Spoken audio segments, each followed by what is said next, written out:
is brutal. Soldiers are overwhelmed and massacred in the chaos of combat. The scene is one of complete devastation.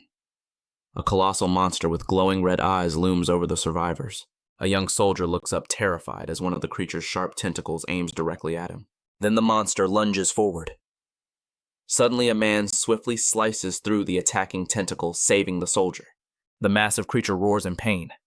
The savior, a determined man in a military cap, launches a furious assault, severing the creature's limbs. With his sword, he skillfully deflects a counterattack before pulling out a gun and shooting the monster. After neutralizing the threat, the man tells the soldier he just saved to get up. He is Hansung, Supreme Commander of Earth's Final Defense Force. Humanity has been at war for decades, with few fighters remaining. Anne believes his final objective is within reach, and prepares to use a glowing device. Suddenly, a golden magic circle appears on the ground, and Anne disappears in a flash of intense light, leaving his rifle behind. The soldier calls out his commander's name in disbelief. Elsewhere, Hansung finds himself in a dark location bound by chains of glowing energy. He is surrounded by cloaked figures who look surprised. The summoning of the hero from another world was a success. Struggling to understand, and wonders where is he. An old man welcomes the hero to their empire and asks him to defeat the Demon King and save their world. Furious, and demands to know where he is and who they are insisting he should be in Korea. In response, the man gestures and a restraining oath engulfs him in agony, forcing him to scream. The old man calmly tells him not to resist, explaining that he won't be harmed if he obeys.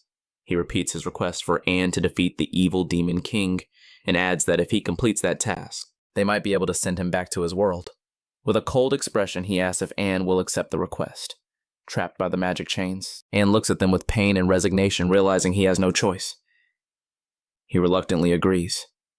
He had been summoned to a different world to fight as an empire's otherworldly hero. His new life became an exhausting cycle. For a decade, he trained and fought tirelessly, fulfilling the empire's endless requests until he finally defeated the Demon King, Bal Rad. After 10 long years, he believed he was finally free, dreaming every night of returning home. But his hope was shattered when the elderly leader gave him a new mission. The old man coldly explained that saving the empire wasn't over yet. The dissidents who opposed the empire's unification still had to be eliminated. The target was a man named Betrayal. The old man promised that if Hansung eliminated him, he would finally be free. When the restraining oath once again burned him, Hansung, furious and trapped once more, thought that a dog on a leash has no right to choose. Cursing the wretches who enslaved him, he prepares for the next fight. The scene shifts to the war-torn kingdom of Teutonia, where Hansung confronts his target. He eventually strikes Betrayal down. The wounded knight calls him a fool for obeying the empire. Hansung, overwhelmed with remorse, says he had no choice. With blood on his lips, Bottle smiles grimly and tells Hansung not to apologize in his final moments. He warns him that he too will soon be discarded by the empire. Believing his mission is over, Anne thinks he can finally go home, but then Count Brandenburg appears and runs him through from behind with a sword, coldly congratulating him. Gasping in pain, and recognizes his betrayer, Brandenburg, who is smirking. Brandenburg praises Anne for serving well as the Empire's loyal house dog. Panting, Hansung realizes the promise to send him home was a lie. Brandenburg mocks him, questioning why they would let him go, and cruelly twists the blade in his chest, saying a house dog only knows how to bite. He bids him farewell as Hansung falls in defeat. As his life fades away, he curses them for their betrayal. With his last breath, he vows not to forget, never to forget the humiliation, and to make the damned empire pay with its complete annihilation. As he makes that vow, a brilliant blue light erupts from his chest. That night, one life ended, and another began.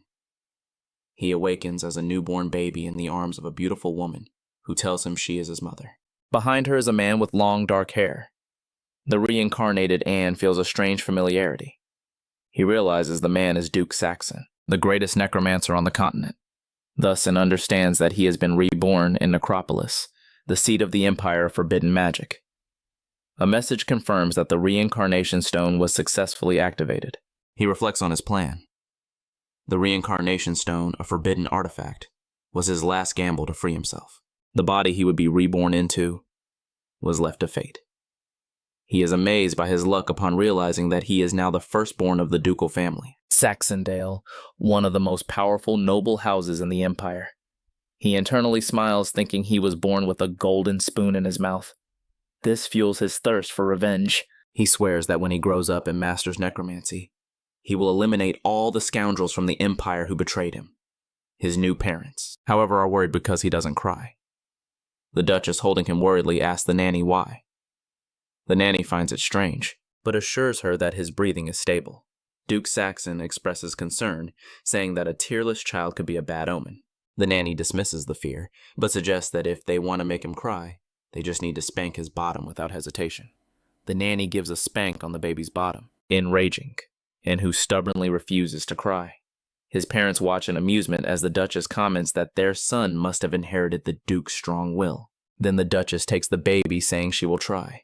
His new mother holds him and raises her hand, but instead of another spank, he feels the gentle warmth of a loving hand caressing him. The simple warm touch reaches deep into his heart. A wave of memories from his brutal past life washes over him. A life of endless struggle and constant pain. He wonders when the last time was that he felt such genuine warmth. His new mother's soft, trembling hand radiates a pure, unconditional love he hadn't experienced in years. The emotion is overwhelming, and who hadn't shed a tear since he was a child feels his composure break as his parents watch him. Startled, he lets out a loud, desperate cry, finally sounding like the newborn he now is. 8 years pass since Hansung was reborn as Dale Saxon. His parents, Duke Alan Saxon and Duchess Elena, reflect on how quickly time has passed. The Duchess comments that Dale has been inseparable from books since he was 4 years old. The Duke smiles, and she says fondly that he gets his love for studying from him. The Duke nods, observing his son's interest in magic. The Duchess then turns serious, reminding him of his promise to never teach Dale necromancy. Meanwhile, in the Grand Library, young Dale, the vessel for Hansung, is completely immersed in his studies. In the room, the Duchess reminds Alan of his promise. He assures her he is keeping it, and mentions a special gift for Dale's birthday. The next day, suddenly, a frantic knocking on the door breaks the silence. A panicked maid enters screaming that something happened to Dale. His parents run down the hall calling their son's name in terror. They find him passed out in the study, engulfed in a surge of blue mana. The Duchess screams in despair, checking if he is hurt. Dizzy Dale says he's fine.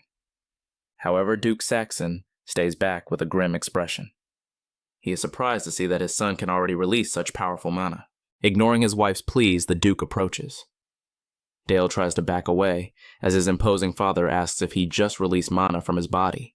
Inside, Hansung panics, realizing his mistake and revealing his power so soon. To his surprise, the expression on his father's face dissolves into a proud smile. As expected of my son, the Duke says, patting Dale's head. He adds that it's a shame he can't teach him necromancy personally. This throws Dale into a new state of despair. If the greatest necromancer on the continent can't teach him how he'll get his revenge. His mother gently strokes his head and asks him to go to his room. As he walks away, Dale hears his father call his mother Elena and say that he just thought of the perfect gift for the boy. Shortly after, his 8th birthday banquet is in full swing with nobles from the Noi Duchy gathered to celebrate. Dale is alone on the 2nd floor, watching the noisy crowd with a tired expression. Overwhelmed by the excessive attention, he reflects that it's strange to be treated with so much affection after a lifetime of only being used. His mind returns to the incident from 2 days ago when his mana went out of control. He now understands that it was triggered by reading a book titled The Life of the Hero from Another World. Remembering his past caused his power to overflow. He thinks it would be a waste to abandon necromancy, which is essential for his revenge. So he tries to imagine how to convince his father to teach him. He remembers his father mentioned a gift, but considers asking for lessons to be impossible. His thoughts are interrupted by his mother Elena, who comes looking for him. She approaches accompanied by a hooded figure, smiles warmly, and wishes him a happy birthday. Dale asks who is with her. The figure removes her hood, revealing an elf-like woman with blue, bright hair and a kind smile. Elena introduces her as Sophia, an elder of the Blue Magic Tower, and a master of the water attribute to Dale's astonishment. His mother announces that Sophia will be his new teacher. Sophia bows and Elena winks at her son. Dale is stunned to realize that his gift is a master from the Blue Magic Tower. This means he will learn water magic, a defensive discipline, and not the destructive power he desires. Is it clear how much his mother opposes the idea of him learning black magic? Sophia asks to speak with Dale in private, and he agrees. They walk along a snow-covered path. Sophia gets straight to the point, confirming she received orders to teach him only water magic. Cunningly, she asks if he is disappointed, and states that she believes he wants to learn something else. Dale is surprised, not understanding how she knows his true desire. Sophia smiles and explains that it's natural for him to want to learn his father's signature art, necromancy. She then reveals that the circumstances of his parents' marriage are known throughout the Empire, implying that's why the Duke cannot teach him. Sophia tells the story behind the promise. When Duke Alan Saxon was courting Lady Elena, she feared his grim reputation. To win her heart, he promised to never pass on his dark arts to his children. Sophia recalls that at the wedding, the elders of the Noir Magic Tower wore white as a symbol of that vow. That's why she tells Dale that learning black magic right away will be difficult. However, she offers him hope, promising to find a way to persuade Lady Elena in the future. With a mysterious smile, she asks if he is willing to follow her guidance. Dale is cautious and questions her intentions, pointing out that as an elf she should despise necromancy. Sophia finds the question amusing. She challenges his view by mentioning priests who use divine power to bring the dying back to life. She asks if he considers that the will of nature, showing him a vision of a holy resurrection. To her, there is no difference. Necromancy and resurrection are two sides of the same coin. That open-minded and philosophical answer impresses Dale. He realizes that Sophia is not like ordinary elves and thinks she might be a good teacher. With that settled, Sophia announces it's time for the first lesson, acknowledging that he has already formed a mana circle fragment. She sets his first goal to expand it and complete his first full circle. Dale gets excited, knowing this is the foundation for most spells. He sees this as the true beginning of his journey to become strong enough to get his revenge. Sophia instructs him to place his hand over his heart and focus his mind. Dale obeys, closing his eyes as a blue mana aura envelops him. This new world is saturated with an abundance of mana. To safely control this power, a living being needs a filter, a mana circle, in the heart. The process involves gathering scattered mana fragments around the heart, uniting them, and forcing them to spin in a controlled flow. While he concentrates, Dale understands the concept perfectly. Just as Sophia explained, he visualizes the process and feels a powerful wave of energy as a bright blue circle of mana forms around his body. Unaware of his rapid progress, Sophia continues her instructions, telling him to start rotating the mana carefully. She advises him not to rush, as it normally takes about 1 month. Dale interrupts her by holding out his hand, where streams of blue mana flow with perfect stability. He informs his teacher that he's already done it. Sophia is left speechless, shocked, and at a loss for words at the unprecedented achievement. Dale had barely started training and had already formed a complete mana circle in minutes. Seeing him manipulate the energy sparkling blue, she wonders if this boy is a natural prodigy.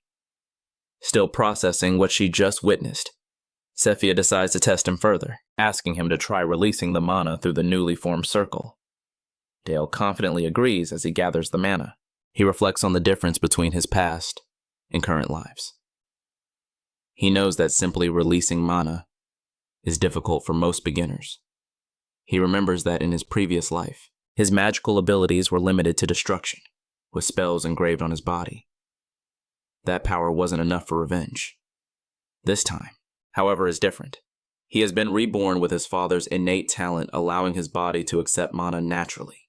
He believes he'll be able to learn not only water magic, but other types as well. He focuses his will, drawing the mana from the circle to his fingertips. A magic circle appears as the mana crystallizes into a sharp projectile. He swears internally, this will be the first of many weapons that will one day pierce the throat of the Empire. He successfully creates a perfect ice projectile. Sophia watches in admiration. Mana normally dissipates when released by a beginner, but Dale crystallized it perfectly into a true ice projectile. Calmly, Dale tells his teacher that because he focused on the spell's form, The power might be a little weak. He then fires the projectile, launching the spell across the clearing.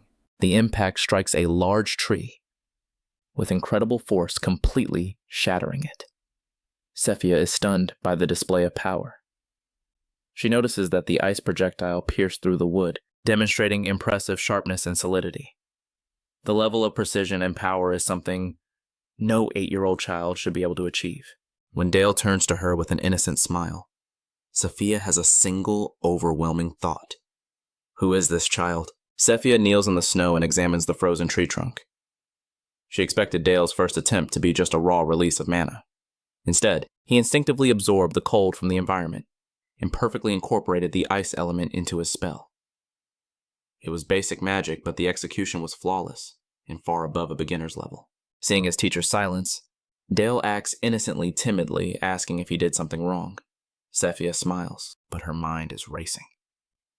The complexity of the magic formula he used was too advanced for a child to create. Unconsciously, the spell involved a perfect sequence of rotation, acceleration, and compression to form the solid projectile. She recognizes this as the golden ratio, the 3 main formulas of military magic. The fact that he unconsciously cast such a lethal spell leaves her perplexed. When Dale calls out to her again, she ignores his feigned concern and thinks to herself that she understands why Lord Near considered it a pity not to be able to teach this child personally. Later, Sephia reports everything to Duke Alan Saxon. The Duke is surprised, questioning why she says she can't teach Dale. He argues that if his son achieved the first circle in minutes, she must guide him. Sephia calmly explains that as soon as Dale achieved the first circle, he immediately cast a perfect lethal spell. The Duke is shocked. Sephia continues, saying it was hard to believe an 8-year-old child was capable of such a feat. She explains that the spell used the military magic formula and was cast in its perfect golden ratio. Looking into the Duke's eyes, she comes to a conclusion. His son Dale possesses a deep, innate talent for killing. The Duke misunderstands, thinking that she refuses to teach her son. He asks if, as an elder of the non-violent Blue Magic Tower, she feels incapable of teaching a child with such a destructive nature. Sephia quickly clarifies that's not the case.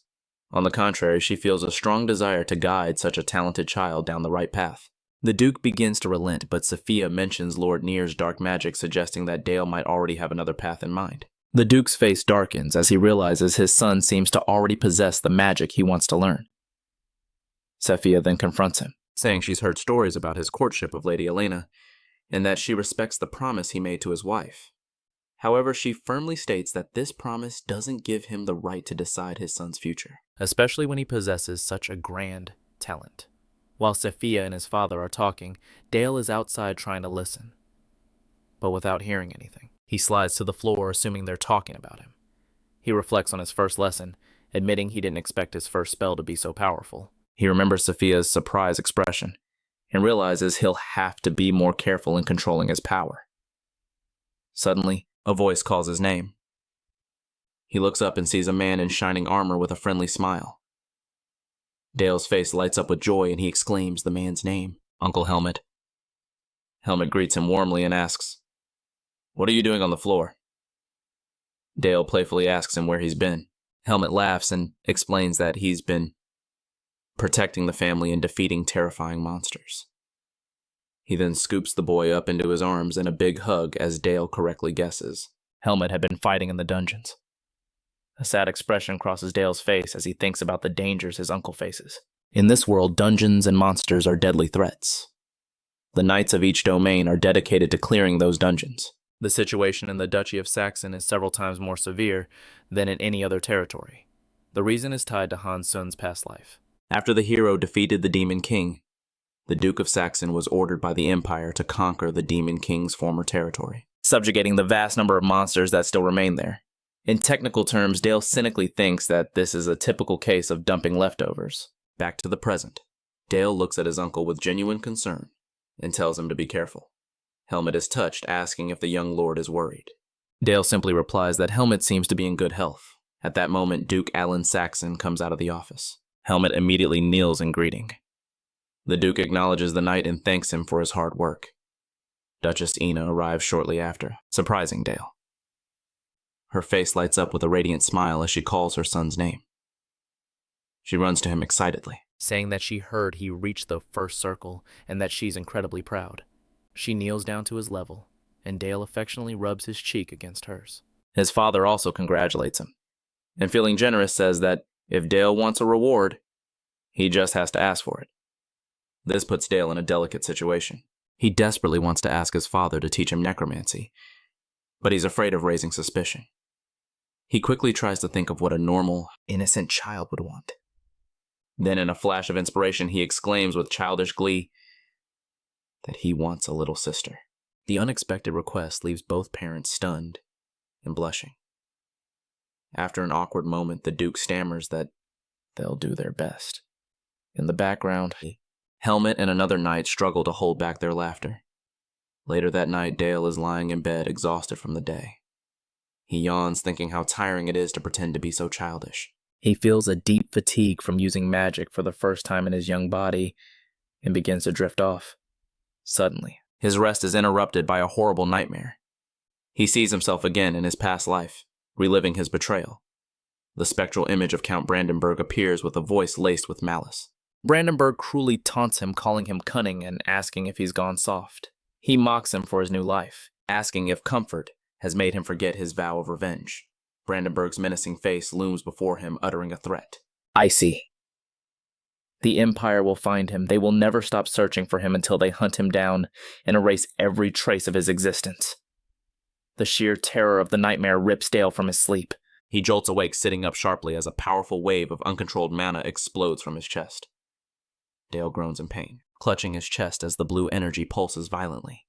He feels an immense and painful pressure as if his heart is about to burst. He recognizes this as a mana eruption, a dangerous state where a mage loses control of their power.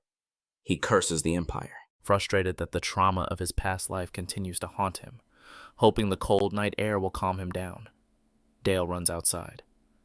However, the change in environment only makes things worse. The mana eruption intensifies, and he gasps for air, feeling like he's about to pass out. A calm voice remarks that he seems to be in a tough spot. Startled, Dale looks up and sees his master Sephia. She calmly recognizes the mana eruption, commenting on his incredible talent, but also admits to feeling a deep sense of danger emanating from his magic. She walks over to him and places her hand gently on his chest. Channeling her own calming mana into him, Sephia thinks that if the deep malice she feels within his magic were to take control, the change would be irreversible. Under her stabilizing influence, the violent energy subsides, leaving a small, stable sphere of mana in Dale's hands. He looks down in relief. Sephia then calls his name with a serious expression. She makes a direct assessment of his abilities, saying his talent is not for creation or healing, but for taking lives. She states that this is a very dangerous talent. She then presents him with a thick, dark book marked with a pentagram. She explains that it is precisely because of this dangerous nature that she feels grateful to be the one responsible for teaching him, and hands him the tome. Dale is stunned as he holds the book. Dark energy swirls around the pages, and he immediately recognizes it as a tome of necromancy. Sophia smiles kindly, suggesting that perhaps it was fate that brought them together. In a soft voice, she wishes him a happy birthday once more. Overcome by the emotion of being accepted, and by the profound gift, Dale impulsively runs to her and hugs her tightly around the waist. Her expression softens, and she pats his back, affectionately teasing him by calling him needy. A few days later, Sophia takes Dale to the snowy plains for his next lesson. She says the day's target will be a rabbit. Dale looks surprised, but Sophia confirms instructing him to remember the hunts with his father and to channel that focus into his magic.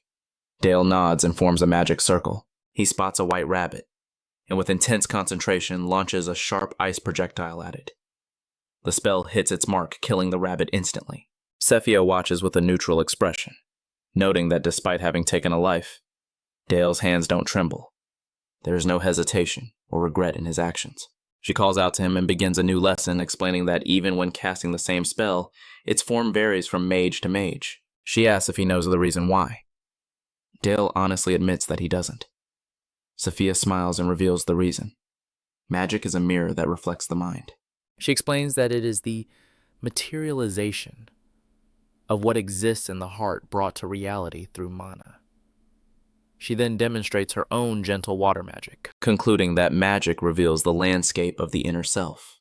Dale listens in silence, a bead of sweat trickling down his temple as he processes her words. Sophia explains that spell names like Firewall are just stepping stones to help the mage solidify a mental image. This is a principle taught in the Great Towers of Magic. She uses the different towers as an example. The Tower of Red Magic practices fire magic, which is aggressive and destructive, while her own blue tower uses water magic, which is fluid and adaptable.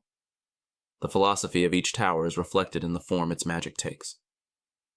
She adds that there are also the Towers of Black. White and green magic, each with its own distinct philosophy. After the explanation, she smiles and decides that such a philosophical discussion is still too early for her young student. Having prepared a body, Sophia proceeds with Dale's first necromancy lesson. The art. The most basic dark spell is to bring a zombie back to life. Dale extends his hand, and a stream of dark, shadowy mana flows from him toward the dead rabbit. Skillfully, he connects mana threads to the rabbit's main motor functions, its head, spine, and knees forcing the dead creature to rise. The reanimated rabbit's eyes glow red, a sign of success.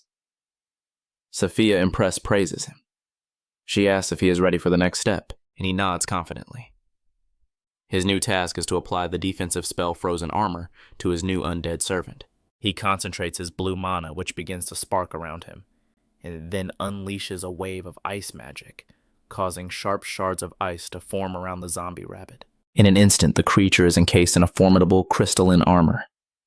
Sophia assesses his work, noting that the execution is decent, and the form is proper.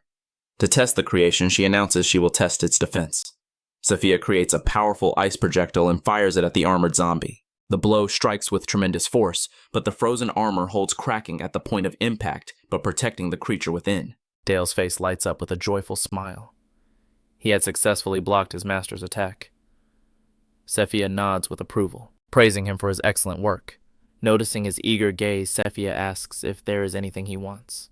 Dale's enthusiasm overflows, and with a determined expression, he makes an unexpected request. He asks his master to not only teach him the dark arts, but to also properly instruct him on how to best use his water attribute magic. To Dale's hopeful request, Sophia responds with a faint, unreadable smile before uttering a single, crushing word. No. Dale is left completely speechless and shocked by the blunt refusal. Sophia explains her reasoning. She points out that the spell he just performed was still a basic form of water magic. The water attribute requires deeper insight and a level of much greater understanding as a mage's skills develop. She reminds him that for most beginners, mastering just one type of magic is already incredibly difficult. Two different types, simultaneously, is the mark of a rare dual mage, an achievement she considers nearly impossible for a child his age. From her professional standpoint, Dale's request seems excessive and unrealistic. Surprised, Dale questions her use of the word ambition.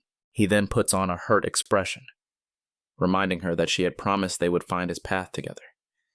He subtly implies that by refusing, she is already breaking her word. The clever, guilt-laden tactic hits its mark. Sophia is visibly flustered and unable to counter the emotional appeal. She abruptly declares that the day's lesson is over. That night, Dale is not discouraged. He retreats to the enormous study with a pile of books in sheer determination. He tells himself there is nothing he cannot achieve on his own. He vows to study and perfect his skills, so much that Sophia will have no choice but to teach him both water magic and necromancy. A powerful aura of dark purple magic erupts and swirls around him, lifting him and the books into the air as he begins a night of intense solo training. After a sleepless night, a voice repeatedly calls his name. He looks up and sees Sophia, who finds him again on the snowy plains. She watches him with concern, commenting that he looks like he has not slept. Dale, masking his fatigue with a cheerful expression, explains that he stayed up preparing something for her. Sophia kindly advises him not to push himself too hard, but Dale just smiles and says he is ready, eager to show off his hard work. To prove his point, Dale confidently summons a dark magic circle and gestures toward the armored zombie rabbit. Sophia watches with an impressed smile, acknowledging that in just one night he has mastered the basic technique. But Dale's demonstration is far from over. Suddenly, the icy armor enveloping the rabbit begins to crack and glow before violently exploding outward. The armor shatters, sending a shower of sharp ice shards in every direction. Sophia is shocked, recognizing the advanced spell known as Ice Explosion. Amazement grows as she realizes the zombie rabbit is now channeling a volatile dark energy sphere between its paws. The creature then launches the sphere in a powerful shot.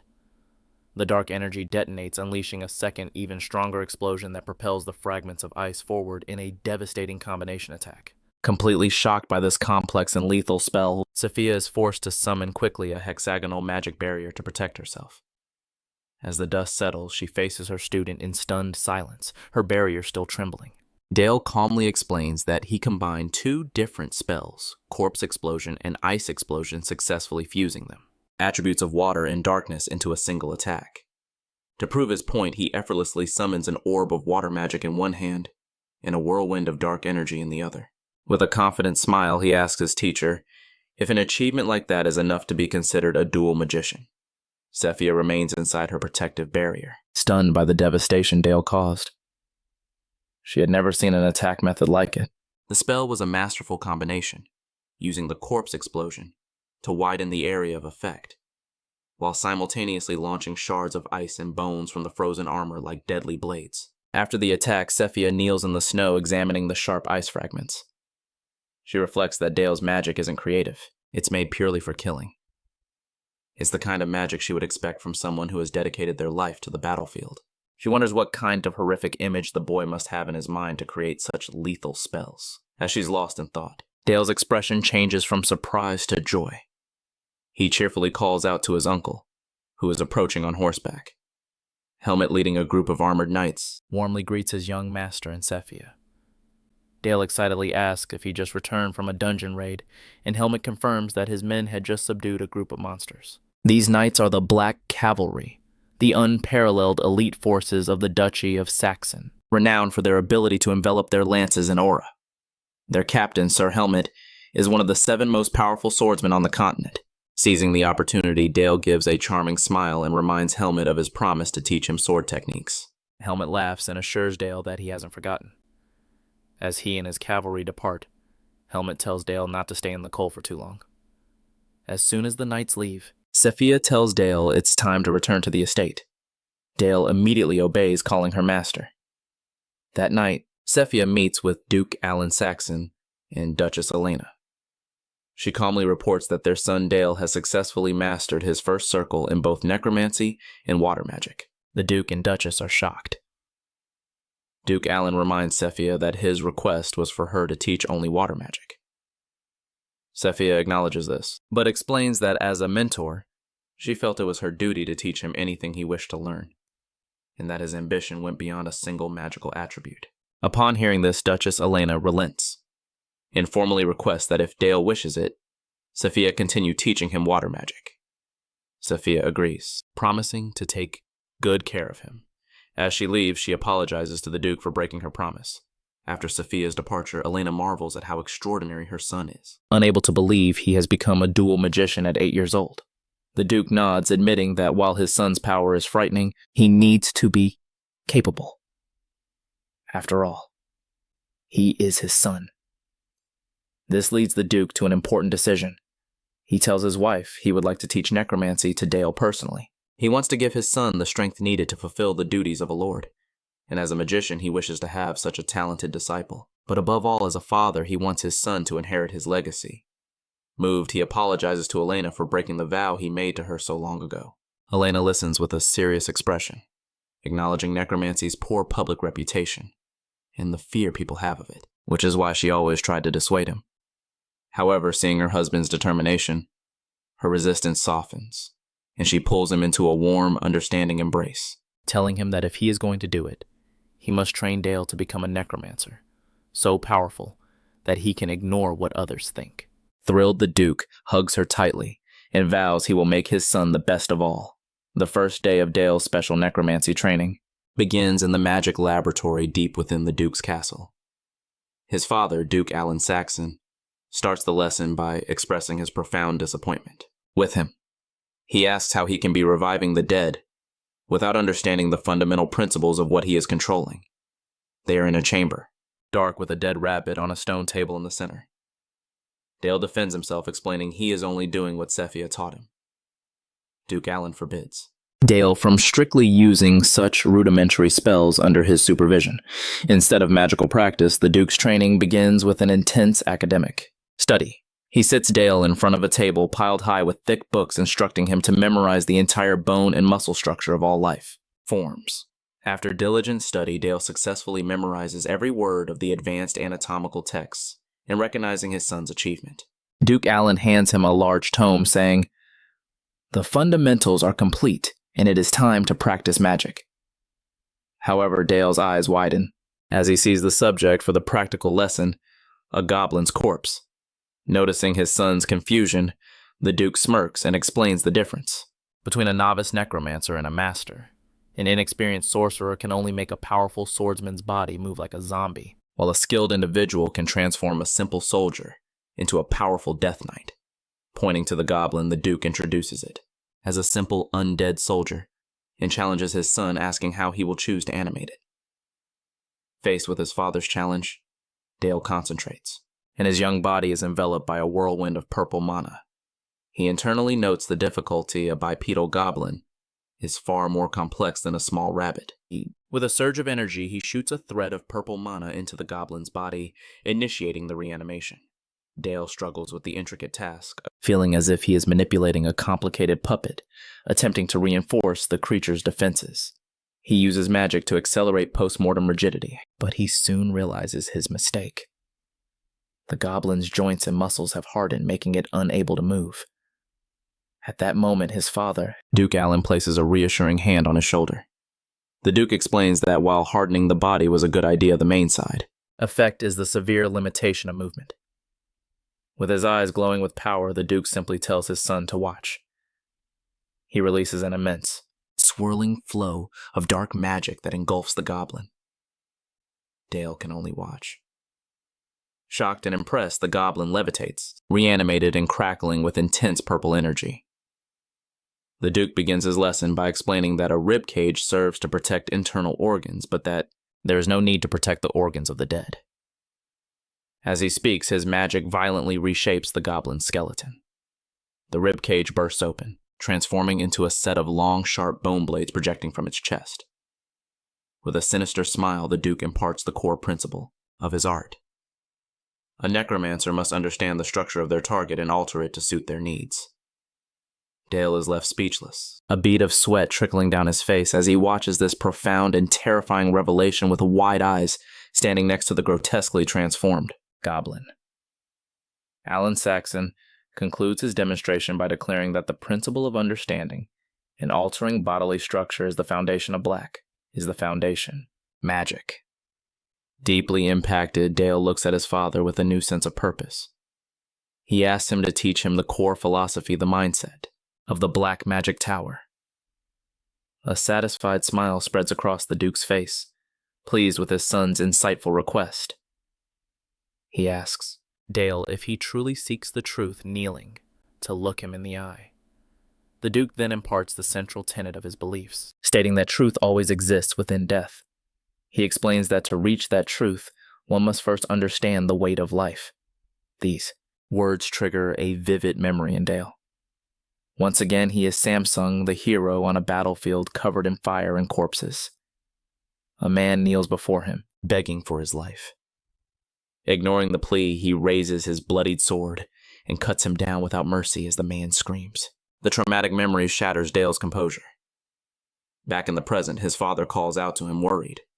The Duke asks if he's okay, noticing that he suddenly looks pale.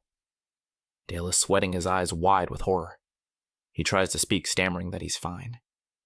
An image of his former, hardened self flashes through his mind as he repeats more firmly that he's fine. Alone in the dark workshop, he stands motionless, the world seeming to spin around him. As he silently reaffirms that he's really okay, as the daily magic training with his father progresses. The news that Duke Alan Saxon has begun teaching dark arts to his son spreads throughout the entire empire. The breaking of the sacred vow made to his wife causes a great uproar among the nobility. Consequently, Dale becomes the center of intense attention from nobles and mages across the empire. From a cunning red-haired youth to a stern, gray-haired lord and a sly witch.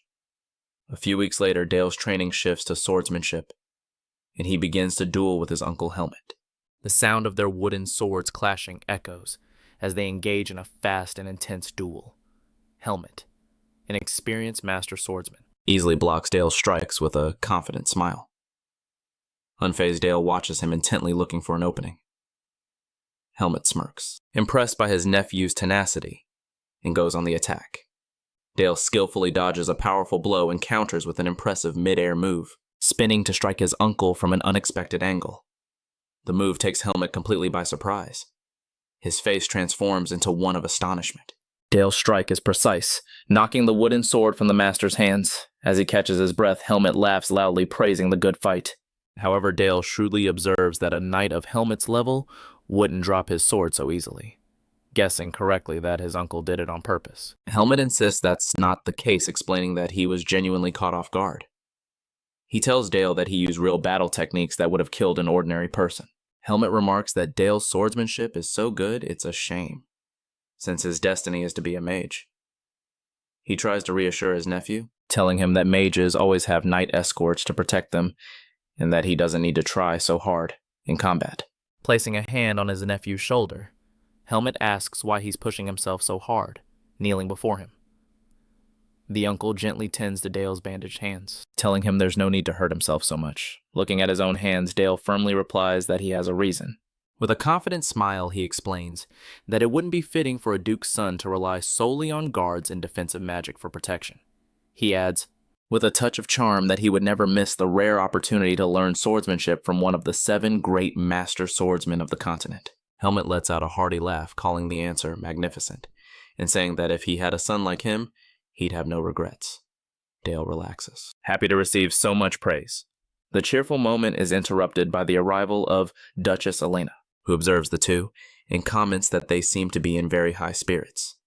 Dale warmly greets his mother and asks what brings her here.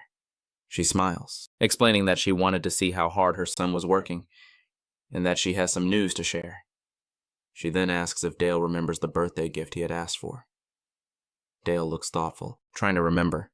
A flashback shows the moment he impulsively asked for a little sister, leaving his parents stunned and him blushing. The memory returns and Dale's eyes go wide. Elena, radiant with happiness, places a gentle hand on her belly and breaks the news. She tells Dale that he will have to take good care of the new sibling.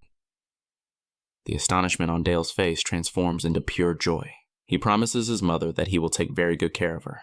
10 months later, in a lavishly decorated room, the Saxon family gathers around the newest member. Dale is completely enchanted with his little sister leaning over the bed to get a closer look. As his parents watch, Duchess Elena teases him, asking if he finds her so fascinating. And Dale, 100% into it, gently touches the baby's cheek, amazed that it still feels unreal that she's his sister. He's completely smitten, finding her incredibly adorable. Seeing his son's adoration, Duke Allen asks if he'd like to hold her. Dale gets completely nervous. His mother encourages him and gently places the bundled baby in his arms. Dale realizes holding her isn't as hard as he imagined. The Duke asks what he thinks, commenting that the baby looks like him. Elena adds that it's funny how the baby always cries when she's in her arms but never when she's with Dale, observing that she seems very happy with him. Dale looks at his sister with a tender and affectionate expression. His father then asks what does he feel. Dale's face suddenly turns serious. He tells his father that although she's as light as a feather, she also feels incredibly heavy. A knowing smile appears on the Duke's face, and he tells his son that what he feels is the weight of a life. He places a hand on Dale's shoulder and instructs him to never forget that feeling. Just then, Elena cheerfully interrupts, reminding Dale that it's time for his lesson and that Sophia is surely waiting for him. The scene shifts to a snow-covered forest where Sophia awaits her student. She informs Dale that today's lesson will be actual combat training. Dale, a bit nervous, asks if he can really fight her seriously. Sophia encourages him to attack her with all his might. Accepting the challenge, Dale summons a bright blue magic circle, surrounded by a sparkling water magic aura. Sophia says she's eager to see how much he's improved. Dale immediately launches an attack, firing 2 large, sharp ice projectiles at her. However, Sophia destroys the first one with ease. Calling it too slow and casually deflects the second, holding a fragment of the broken spell. She looks at him with a taunting smile and scolds him, asking how a student dares to hold back against his master. Dale is left speechless, realizing that she read him completely. Determined, he pulls himself together. Sephia warns him to quickly raise a barrier before she unleashes a powerful blast of water magic. Dale's eyes widen in panic as the attack heads straight for him. The magical energy strikes with tremendous force. Dale manages to block the blow at the last second and looks at the shattered ice gauntlet that formed on his arm. He thinks that if he hadn't blocked it, he would have been seriously injured. Sephia, with a calm and impressed smile, praises him for managing to form an ice armor in such a short time. As the ice dissolves, Dale holds his stance ready for the next clash. Sephia encourages him to attack again. In response, Dale places his hands on the snow-covered ground and focuses his magic. He channels his mana and summons a massive wall of solid gleaming ice that erupts from the ground between them. Sephia is surprised by the sudden appearance of the immense structure, wondering why he would conjure an ice wall in the middle of a battle. She notices that by reinforcing the mana structure, Dale dramatically increased the ice's density, making it incredibly sturdy. Touching the wall, she wonders why he would cast a defensive spell, now assuming he might have needed a break. However, she suddenly feels something strange in the mana flow within the ice. Looking closer, she perceives that the wall is constructed with a hexagonal mana barrier, and recognizes the formula for an ice explosion and fragmentation behind the wall. Dale, in deep concentration, gives a single command. He orders the wall to detonate. The entire structure explodes in a blinding flash of blue light. Sephia is caught completely off guard, her face filled with shock as the explosion engulfs her. When the dust settles, Dale stands among the debris. Triumphant, he reflects on the complex spell he just used. He condensed an ice wall, reinforced its molecules, and compressed them, practically turning it into a powerful grenade. He thinks it would have been difficult for his master to escape. However, as the mist clears, his confidence turns to fear. He sees a figure that appears to be a frozen Sephia. In a panic, he calls out to her. But the real Sephia appears next to the ice statue, asking if he called for her. Dale is startled, realizing the frozen figure was just an illusion. Sephia undoes the disguise and praises Dale's technique, touching a small cut on her cheek. She's surprised that a First Circle mage managed to injure an elder of the Magic Tower. Dale becomes distressed, insisting he never meant to hurt her. To his surprise, Sephia says she is grateful for the wound. It means he trusted her enough to use his full strength, and as his teacher that fills her with pride. Affectionately, she ruffles his hair and asks him how he came up with the idea for such a spell. Dale, smiling, replies that it was thanks to what she taught him. Sephia looks at him with a warm expression. Later, Sephia meets with Duke Alan Saxon, and he immediately notices the wound on her cheek. Sephia explains it was a moment of carelessness on her part during training, admitting that Dale's spell was extraordinarily sharp. The Duke looks concerned and says that he owes her a great debt. Sephia downplays his concern, stating that teaching a talented student like him is a pleasure. The Duke then mentions that he has another favor to ask. With a serious expression, he informs her that they received reports of orcs crossing the mountain range into their territory. Although it's a small threat, he reveals his true intention. He plans to send Dale into that battle. The news shocks Sephia, who immediately protests, saying that Dale is not ready for a real battle. Duke Alan Saxon dismisses her concerns, explaining that Dale won't be on the front lines. A powerful, dark aura envelops him as he declares that defending the territory is the sworn duty of the Saxons, and that as the heir, Dale must accept that responsibility. Seeing his determination, Sephia asks what he wants her to do. The Duke's expression softens and he reveals his plan. He will entrust Dale with a powerful artifact from the family's collection and ask Sephia to guide the boy until he learns to control its immense power. Artifacts are items imbued with an extraordinary magical force and a will of their own. They demand a price, the consumption of the wielder's mana or life force. The more powerful the artifact, the more dangerous it becomes, and handling it can be fatal. The scene shifts to Dale, his father, and Sephia walking down a large corridor. The Duke explains that House Saxon has long mastered the use of these powerful items. Upon reaching the family's artifact vault, he turns to his son, officially informing him that, as the heir, he must prepare for battle. Dale is initially surprised, but the surprise soon gives way to excitement. Before they enter, the Duke sets one condition. First, Dale must learn to control the power of darkness, his family's legacy. He opens the doors, revealing a vast chamber filled with artifacts. Dale is amazed. The Duke presents the Demon King's artifacts that their ancestors have guarded since the conquest of their domain. He warns his son never to compare them with common artifacts, and Dale feels the intense magical energy emanating from each item. The Duke confirms they are all extremely dangerous and sternly warns his son not to touch anything until he learns control. However, as he gives this warning, he realizes Dale is no longer by his side. The Duke turns in a panic only to see his son has already wandered off into the vault. Wondering in exasperation, where could he have gone? Dale, a few moments earlier, was exploring the place in search of a suitable item. The dark sentient artifacts call out to him. A shield offers to help him kill his enemies while rings and amulets promise unlimited power. Dale stops feeling the artifacts resonate with the resentment from his past life. With a confident smile, he rejects them. That level of power isn't enough. He needs something much stronger for his revenge. Then he notices a dark cloak hanging over a display case. He recognizes it. It's the Cloak of Shadows, a supreme-grade artifact used by Duke Berta of the Demon King's army. It possesses the terrifying ability to shape shadows, turning its wielder into a formidable opponent. Without a second thought, Dale decides to try it on. And as he places it on his shoulders, his father and Sophia call out to him in alarm, but it's already too late. Dark tentacles surge from the cloak enveloping Dale. He's dragged into a shadowy void where a powerful voice repeatedly echoes, screaming that it's hungry. This is no ordinary shadow. Its former wielder could command the darkness as a living entity. To control it, the new host must force the shadow creature within into complete submission. Realizing this, Dale faces the challenge with a determined smile. In response, a monstrous creature made of pure darkness descends upon him to begin the test of wills. As the shadow monster approaches, Dale focuses his willpower. Outside the void, the Duke Aelin and Sophia watch as the dark cloak completely envelops Dale, forming an immense sphere of pure darkness. Time passes and the Duke's concern grows. He explains to Sophia that if the test continues, Dale will lose his sanity and be devoured by the shadow creature. Alarmed, Sophia asks, what can they do? The Duke declares they will have to pull Dale out by force. However, just as he is about to intervene, the dark sphere pulses violently and explodes, dissipating the shadows and revealing Dale unharmed at the center. Now wearing the artifact cloak, he calmly steps out of the darkness and answers his father's call. Sophia rushes to him, anxiously asking if he's okay.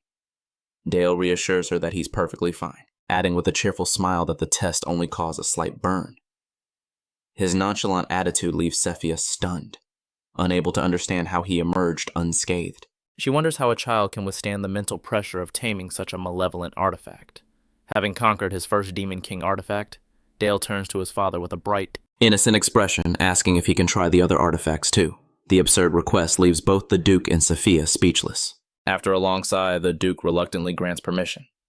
Overjoyed, Dale thanks him and runs off to continue his exploration, a process that will last all day and night.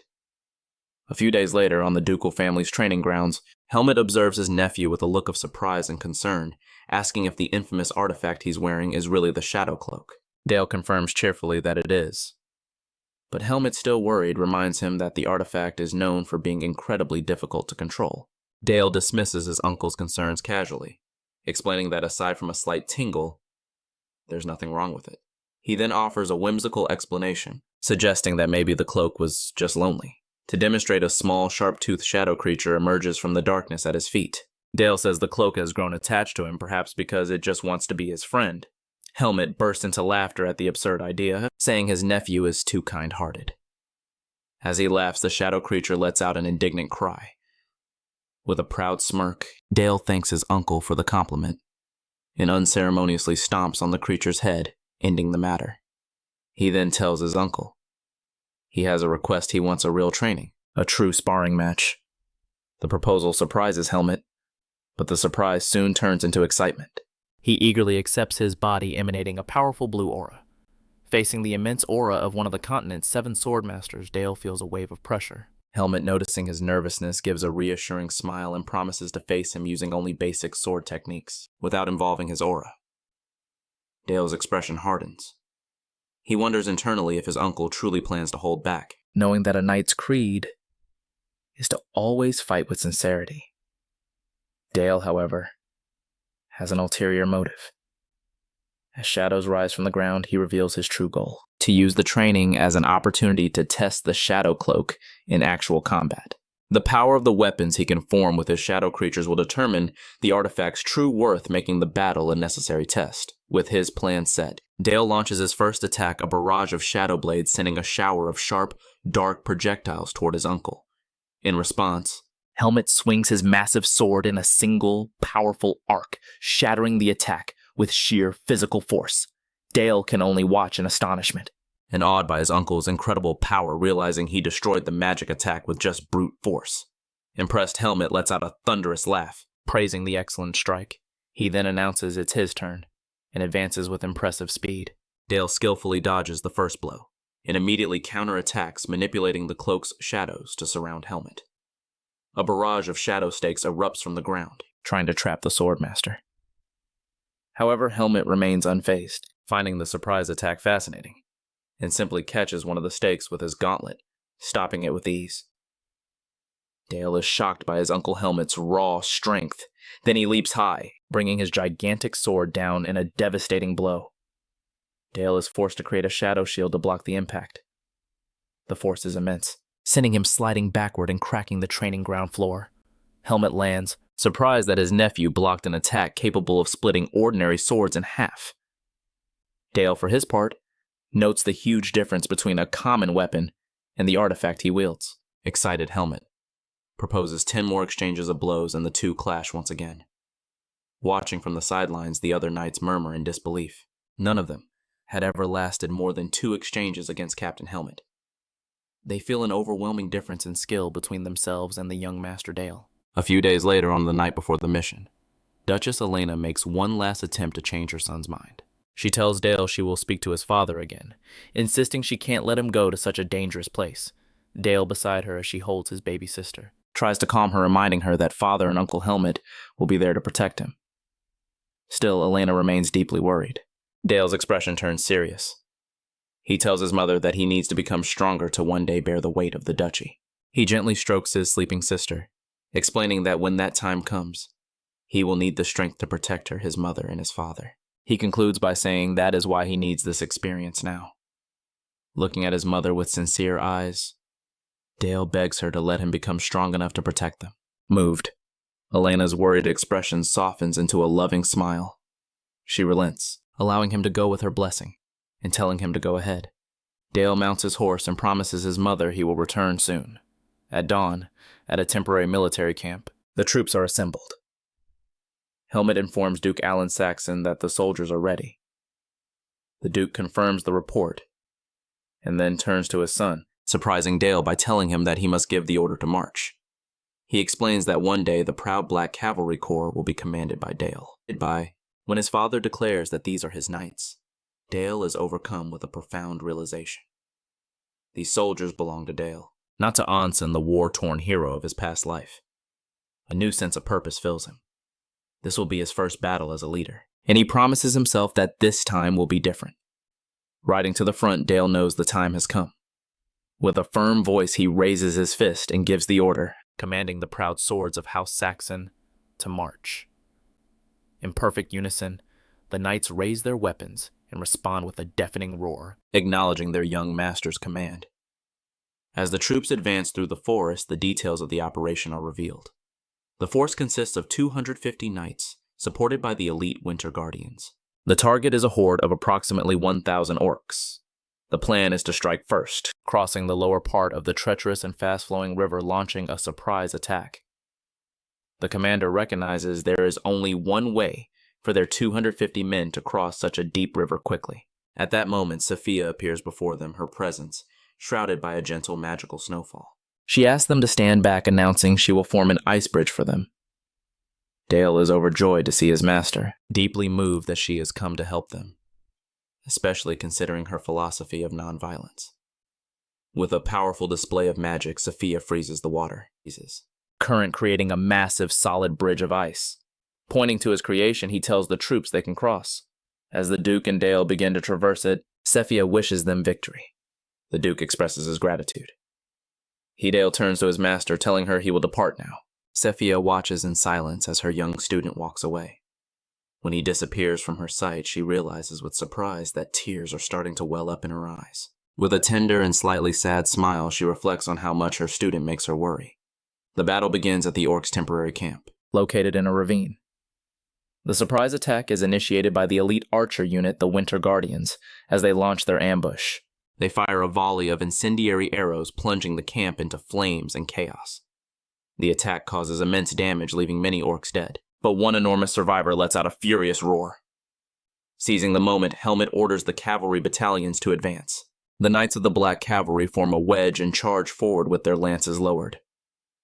Watching from a nearby cliff, Duke Alan, Saxon, Helmet, and Dale follow the battle. Helmet asks the young master for his opinion. Dale internally analyzes the charge with a veteran's eye, noting that with aura-reinforced lances in a charge formation, the orcs don't stand a chance. He concludes that the attack is one-sided. Duke Alan confirms that this is the power in which his cavalry takes pride. However, Helmet warns Dale not to relax, as this was only the beginning on the battlefield. The surviving orcs quickly form a defensive line with their shields. The Black Cavalry crashes into them with devastating force. Helmet assesses the situation and decides to fall back, regroup, and finish the job with rotating attacks.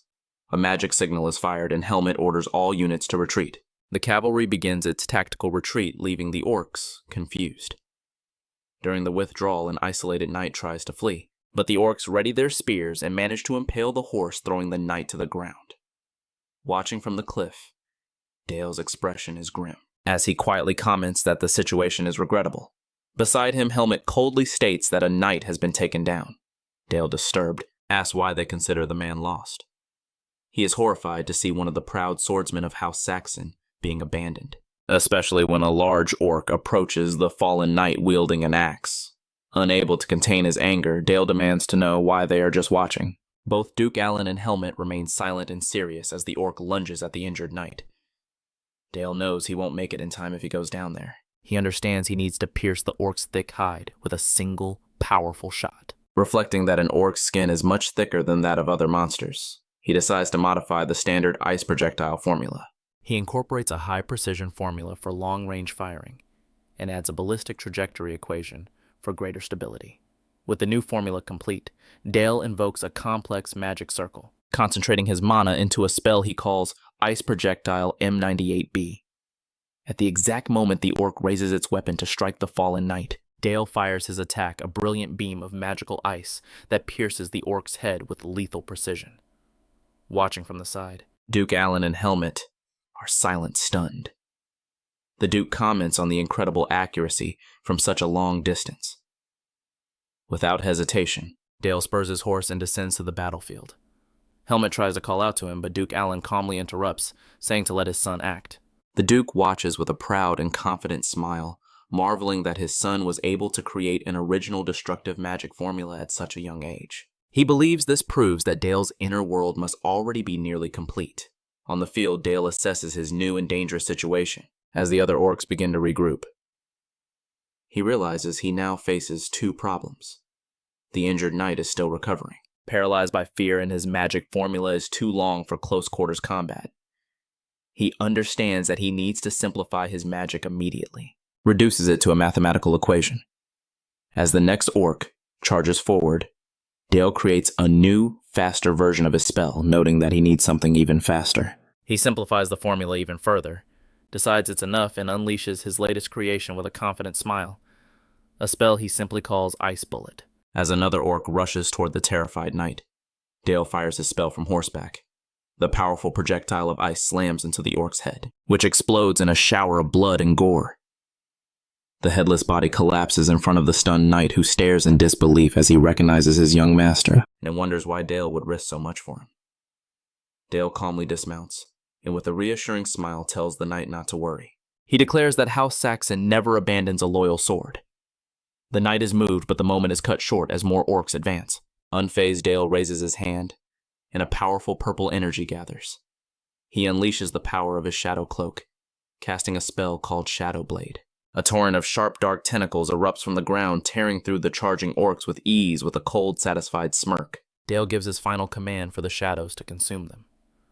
A surviving orc watches in confusion, before a massive vortex of pure darkness appears and devours it completely. The shadows from Dale's cloak are relentless.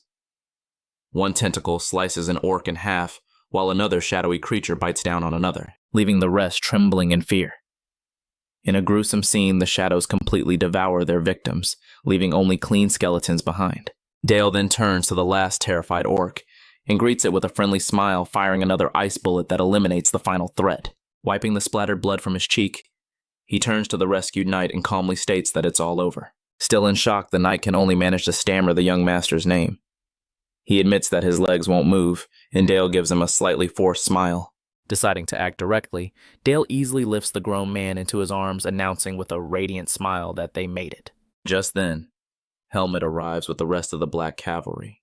Dale looks at his uncle and says he'll leave the rest to him. Inspired, Helmet orders the cavalry battalions to advance at a full charge. With renewed morale, the knights surge forward, roaring their fierce loyalty, not just to House Saxon, but especially to their young master Dale. Shortly after, back at the Saxon base camp, the orc subjugation is declared a success. Duke Alan Saxon summons his son to the tent and tells him he needs to ask him something. With a stern expression, he demands to know why Dale charged forward alone against the enemy lines, questioning why he would do something so reckless. Dale is confused by the harsh scolding, not understanding why he's being reprimanded after having saved a life. Inside the command tent, Duke Alan demands an explanation. Dale respectfully replies that he was only fulfilling his future duty, reminding his father that those knights were the men he would one day lead. The Duke is not impressed and calls his justification weak. Surprised Dale, who always believed his father valued his knights, gathers the courage to ask why he just watched, as the knight was dying. The Duke then explains the harsh reality of their domain. They face constant threats from monsters, and the knights cannot fight expecting to be saved. Dale insists that he still expected his father to save a loyal knight. The Duke's response is sharp. He reprimands him, explaining that by rushing to his rescue, Dale planted a dangerous idea in the soldiers' minds. The belief that someone will always come to save them. He asks how many knights with that dependent mentality would survive on a battlefield. The Duke then explains the true duty of their house. Their knights must tirelessly sharpen their swords and push themselves to the absolute limit. Only when they reach that point will he, as their lord, personally intervene. That he declares is the noble burden their family must bear. Dale listens and admits that his father's cold, logical truth is correct. A fact he had forgotten in this new life. As he begins to reflect on the lesson, the Duke's expression softens. He places a hand on his son's shoulder and says he's impressed by his determination, encouraging him to never lose that spirit. Dale understands and gives a respectful salute. With the lesson concluded, the Duke tells his son it's time to return to the castle. The story of Dale saving the knights soon becomes a popular rumor, growing so large that people start saying he killed 1,000 orcs all by himself. Dale, finding the story incredibly embarrassing, can only cover his blushing face. Despite that, the incident brings new energy to the duchy. A few days later, on the training grounds, Dale is greeted by a line of kneeling knights, saluting him with overwhelming respect. Embarrassed, he tells them there's no need for that. Just then, Helmet appears, with a wide grin, proudly telling his nephew to stand tall. He motivates the knights, declaring that they must all become stronger for their young master, and the men roar in agreement. Dale can only watch their intense devotion with an awkward smile. A maid announces that the guests from House Orartomot are preparing to escort Dale to them. Dale knows this is a special visit.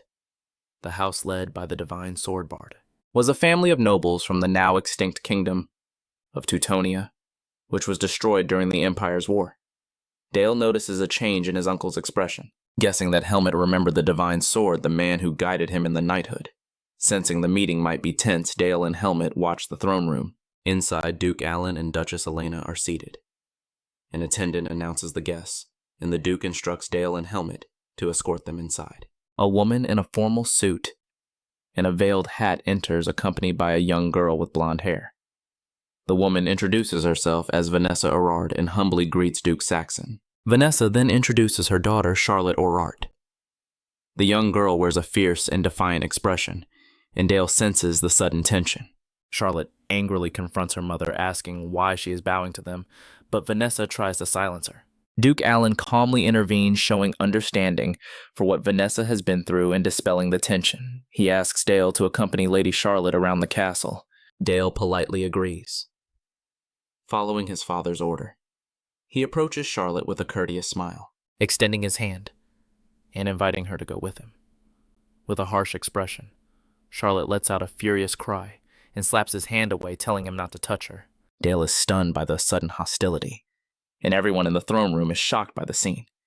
Embarrassed, Vanessa rushes to her daughter, scolding her and demanding that she apologize. Ignoring her mother, Charlotte lets out a frustrated growl and runs out of the throne room, slamming the door shut behind her. In the tense silence that follows, Vanessa apologizes repeatedly for her daughter's behavior, explaining that recent events have left her emotionally distraught. Duchess Elena, concerned, asks, "What happened, Vanessa?" She then recounts the cause of her daughter's distress. A new administrator, Count Brandenburg, known as the Pig King, was assigned to their territory. She explains that in his twisted search for an heir, the Count pursues any talented swordswoman. Vanessa reveals in anguish that this vile obsession extended to her young daughter. Charlotte barely managed to escape before he could touch her. But the memory of that horror is not easily erased. The Duke and Duchess listen with grim expressions. Vanessa concludes by saying that, as a fallen noble, her power is limited. She begs the Duke to accept her daughter as a servant of House Saxon, so that Brandenburg can never touch her again. Meanwhile, Dale finds Charlotte on the training grounds of the duchy. He calls out to her and she turns around, still irritated. Dale asks if she knows where she's going to, which she defiantly replies that she doesn't care. Then, with a kind smile, he asks if her hand is okay after the slap. She confirms that it is. As she turns away, Dale notices that she seems to have been crying and thinks that, despite her rude behavior, she's still just a wounded child. Suddenly, his entire demeanor changes. His eyes glow with determination. As she draws her sword, she quickly declares they must duel and orders Dale of House Saxon to draw his sword. Dale is completely stunned by the sudden and aggressive challenge standing in the snow-covered training ground. Charlotte points her sword at Dale and demands that he fight her.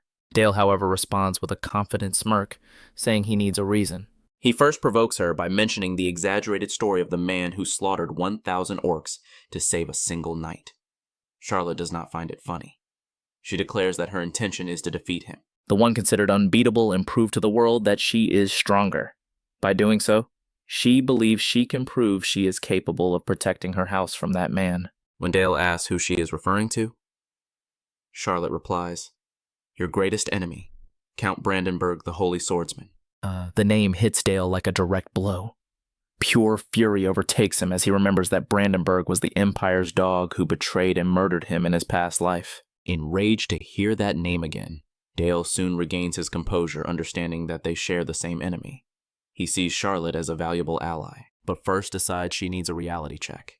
With a swift movement, he easily parries her blade and walks over to a barrel of training swords, leaving her confused. He picks up a short sword and turns back with an arrogant smirk, saying she is nothing more than a little girl who knows nothing. He then issues a challenge, inviting her to come at him with everything she's got. Enraged, Charlotte grits her teeth and replies that she was already planning to. She lunges forward, her rapier glowing with a green aura as she unleashes a powerful strike. To her surprise, Dale blocks the attack with ease, using only the short training sword. The blades clash again with impressive force. Growing more irritated, Charlotte unleashes a frantic sequence of attacks, but Dale calmly and precisely blocks every single one. As he fights, he analyzes her technique, observing her skill, noting that she deflects counterattacks with precise wrist movements and even channels a slight aura. He perceives that she uses this power as compensation, managing to wield a large and heavy rapier for her small frame. The duel continues. A knight accumulates aura to surpass human limits. The blades clash in a burst of energy, forcing them both back a few steps. Dale is impressed, recognizing Charlotte as a true knight. Sensing an advantage in pure technique, Charlotte smirks confidently and renews her assault, lunging with a precise thrust that Dale narrowly dodges. She persists, pressing on, with a powerful strike, her aura crackling around the blade. She believes she has the upper hand. A memory reveals the origin of her fierce determination. Her father, the legendary divine swordsman, had already died when she was born, but her mother told her stories of his legacy. Ever since, Charlotte was taught to protect her house and honor her father's name. Even after the kingdom fell, her training never stopped. Now, that memory fuels her frustration. She puts all her strength and aura into her attacks, not understanding how this boy manages to block them all so easily. She feels that something is wrong. As Dale continues to parry her strikes with apparent ease, Charlotte launches one final attack, screaming in desperation. However, Dale deflects the blow with ease. With a single counterattack, he strikes her rapier, knocking it out of her hands, utterly defeated. Charlotte falls to her knees in the snow, her sword stuck in the ground beside her, and asks in despair, "Why can't I win?" Dale gives her a simple and devastating answer. It's because she is not the divine sword. He then softens his tone, saying that her pride as his daughter is not misplaced. But he firmly states that as she is now, she is not capable of protecting her house from Count Brandenburg. The words hit Charlotte hard, and tears stream down her face as she admits that the holy swordsman is dozens of times stronger than her. Looking at Dale with her eyes full of tears, she asks him what she should do. In response, Dale makes a solemn declaration. He, Dale of House Saxon, swears on his family's name to become the protector of House ARR. Charlotte can only stare at him, stunned and completely bewildered by the unexpected vow holding her rapier. To her, Dale makes a solemn promise. Until the day Charlotte is strong enough to defeat Count Brandenburg with her own hands, he and the entire House of Saxon will be her shield. Kneeling, Charlotte asks why he would do such a thing. Dale extends his sword to her and replies simply that it's because her sword is worth it. He then imposes a condition, asking her to swear to become a sword for him and for House Saxon. Wiping the tears from her eyes, Charlotte reflects for a moment. Then a small smile appears on her face as she accepts, asking how she could refuse such an offer. She takes her rapier and kneels before him, making her own oath. She, Charlotte Orart, swears on her honor as a knight. It may have seemed like a childish promise, but the determination in her words was strong enough to be considered a true vow. Sealing their pact under the snow of the training grounds. Later that day in the Duke's office, the matter is settled at the request of Lady Vanessa. Charlotte officially becomes a handmaiden of House Saxon. Duke Alan Saxon remarks in surprise that his son accepted the situation without hesitation and asks Dale what happened between him and the young lady. Dale explains that they made a promise and that he invoked the name of House Saxon, vowing to protect House Orart. The Duke's expression darkens. He asks sternly if his son invoked the family's name merely out of pity. Dale firmly replies that he did not. When the Duke asks what he truly expects to gain from this vow, Dale smiles confidently and explains his strategic reasoning. Charlotte is the sole descendant of the divine swordsman and possesses exceptional talent. By swearing a new vow together, he has secured a powerful card for the future. What I'm truly after, Dale declares, is that divine sword that will one day be wielded in the name of the duchy. And the Duke Alan is visibly surprised by his son's vision and ambition, but soon his astonishment turns into a proud and satisfied smile as he simply says, "Good." Dale is glad to have obtained his approval. He thinks that by now, having the last of the bloodline of the divine swordsman under his roof, he has dealt a heavy blow to that bastard Brandenburg. The scene then shifts to Malberg, capital of the former kingdom of Teutonia, inside Count Brandenburg's castle. The Count is furious, throwing a wine glass against the table. He demands to know how that arrogant fool, the Duke of Saxon, dared to act first and take Charlotte. A subordinate timidly apologizes. Brandenburg slams his fist on the table, yelling at his men for failing to capture even one little girl.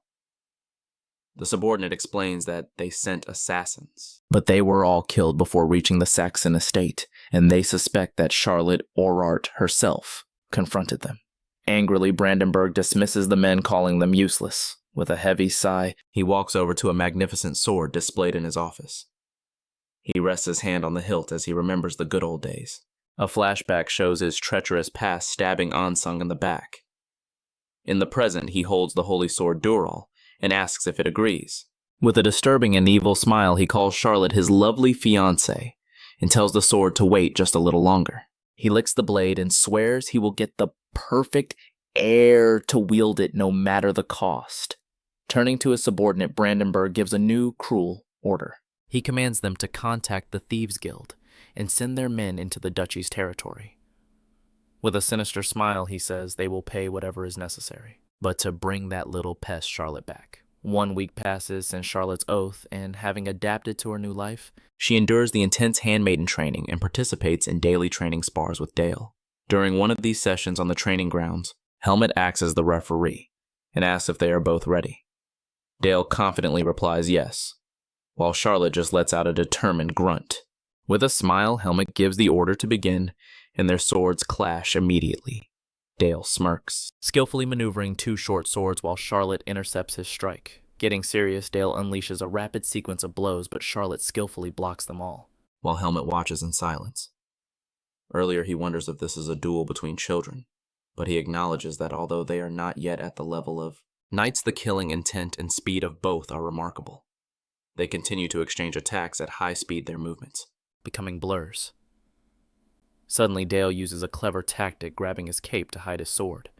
The maneuver takes Charlotte by surprise, and her shock turns to fury. As she prepares to advance, Helmet instantly appears between them, grabbing her wrist and stopping the blade just inches from Dale's face. He calmly tells them the performance was excellent. Helmet praises Charlotte, but she dismisses. The praise is empty, and asks what she's lacking. Helmet asks if she knows the true essence of the foil.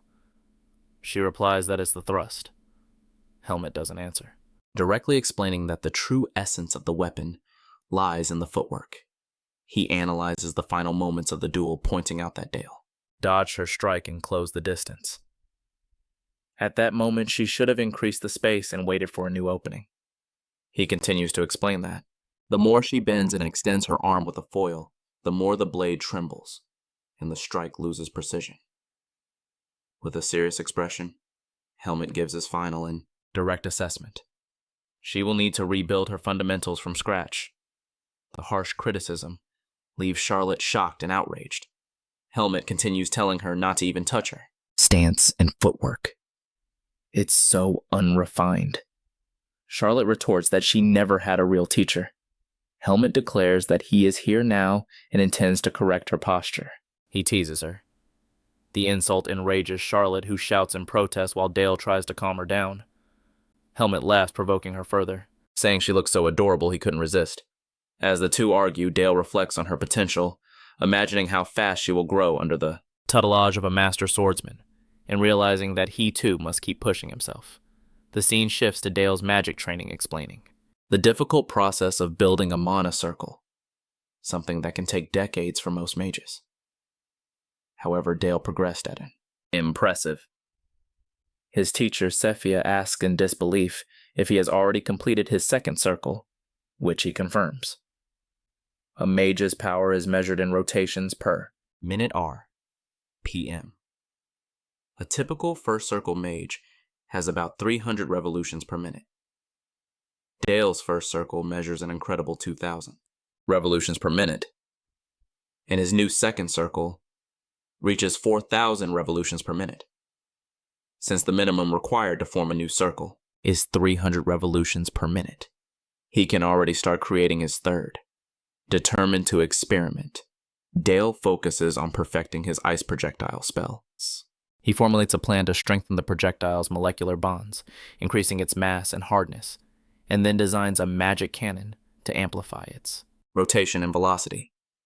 He aims at a distant tree and fires his new creation, piercing ice bullet.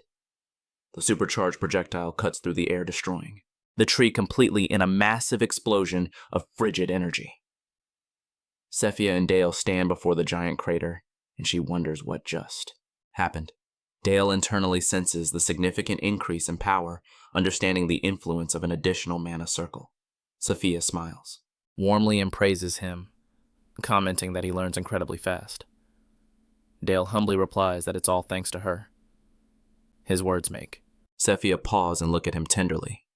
She reflects on his actions, from saving the knight to handling the situation with Charlotte, and realizes that he always uses his great strength for the right reasons. She admits that sometimes he scares her, but he also inspires her and gives her confidence, overcome with pride. She suddenly pulls her young student into a warm hug, saying that he truly is her proudest student. The unexpected hug leaves, Dale completely flustered, blushing intensely. His mature mind from past lives panics at the contact, complaining internally about the embarrassing situation.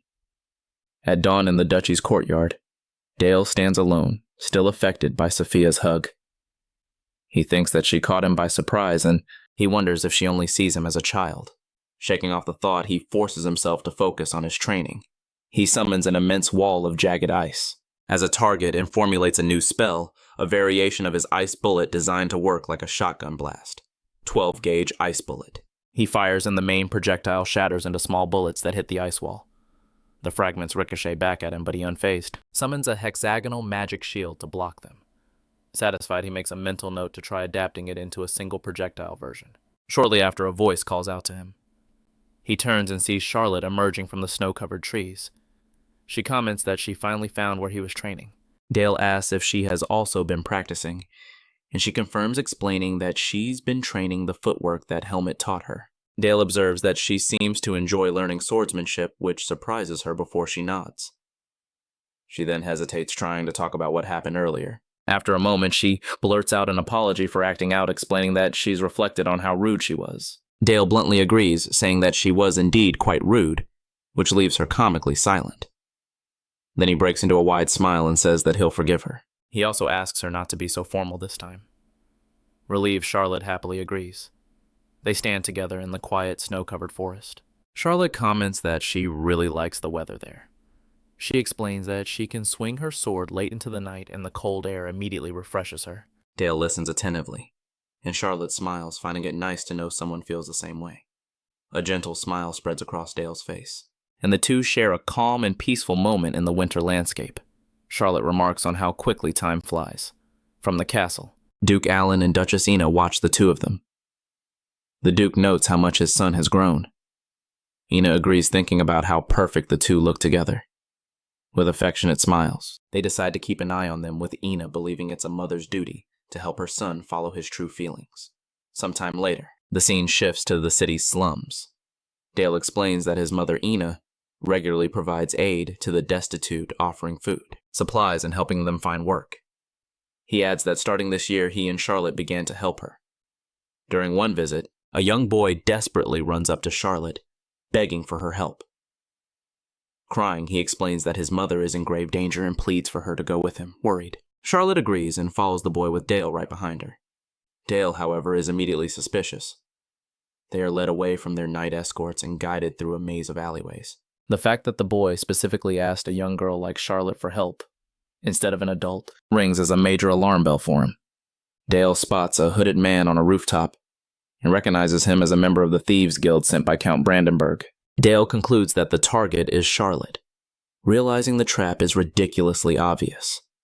The boy leads them to a deserted alley and nervously says he'll go get his mother. The instant he disappears, several hooded thugs emerge from the shadows surrounding Dale and Charlotte. The leader, a green-haired man, mockingly asks, "What are two precious little kids doing in such a dangerous place?" He tells Dale that their business is only with Charlotte, and advises him to leave quietly. Dale responds with a confident, grim smile and steps protectively in front of Charlotte, reaffirming his oath, declaring that he, Dale of Saxon, will protect the daughter of House Ahorar. The leader sarcastically praises Dale's chivalry, but warns him threateningly. With a sinister grin, he says that Dale should have thought better before making such a bold declaration, and claims the boy needs to experience the pain of the world. The thugs draw their daggers ready to attack. Charlotte whispers to Dale that she left her sword behind. Unfazed, Dale calmly tells her not to be afraid. He thinks to himself that this is the perfect opportunity to test a new self-defense technique. The assassins then leap from the rooftops to attack, but a whirlwind of dark purple energy erupts from Dale's shadowy cloak. The sudden power startles the bandits, and the green-haired leader, sensing the danger, panics and yells at his men to get back. Dale internally is impressed by the leader's quick reaction. He concludes the man must be a high-ranking thief. The assassins try to flee, but one of them is captured by the spiraling shadows. Dale explains to himself that this is a new technique he discovered after reaching his second mana circle, allowing him to implant shadowy creations, parasitic creations, into the wind. A dark creature with horrifying fangs materializes and descends upon the trapped assassin, invading his body and inflicting a terrifying death from the inside out. As the man lets out a final agonizing scream, the grotesque scene leaves the leader and his subordinates horrified. The shadows around Dale condense and transform into a massive, muscular undead monster with glowing purple eyes and sharp claws that lets out a terrifying roar. The assassins stare in dread, recognizing the creature as an undead and sensing its palpable hunger. The furious leader orders them to kill the creature, and they advance reluctantly. Dale, annoyed, decides to handle the situation personally. Believing that even the Duke's son would die in a single blow, he advances, creating multiple illusions that surround Dale in the alley. Confident that no one can see through his advanced assassination techniques, he launches a shower of glowing daggers wreathed in a green aura. Dale, however, remains calm. The shadows from his cloak stir around him, forming an impenetrable barrier that effortlessly blocks all the daggers. The leader can only curse, shocked and frustrated to see his ultimate attack neutralized. As his initial offensive fails, the leader falls back, but Dale gives him no time to breathe. A bright blue magic circle forms beneath his feet. He fires a powerful shotgun-like spell that he calls the 12-gauge revolver. The blast of ice projectiles hits the leader's body in midair, piercing it in several places and slamming him into the ground. At a safe distance, a worried Charlotte watches from a corner, calling Dale's name. The alley is now covered in bodies, and as Dale stands over the fallen leader, his undead creature brutally devours another assassin. The leader, however, staggers to his feet wounded. Dale watches calmly, thinking that aura users are resilient and wouldn't die from a single shot. Bleeding from the mouth, the thief defiantly declares that he's not done yet. Before he can act, Dale unleashes the full power of his shadowy cloak.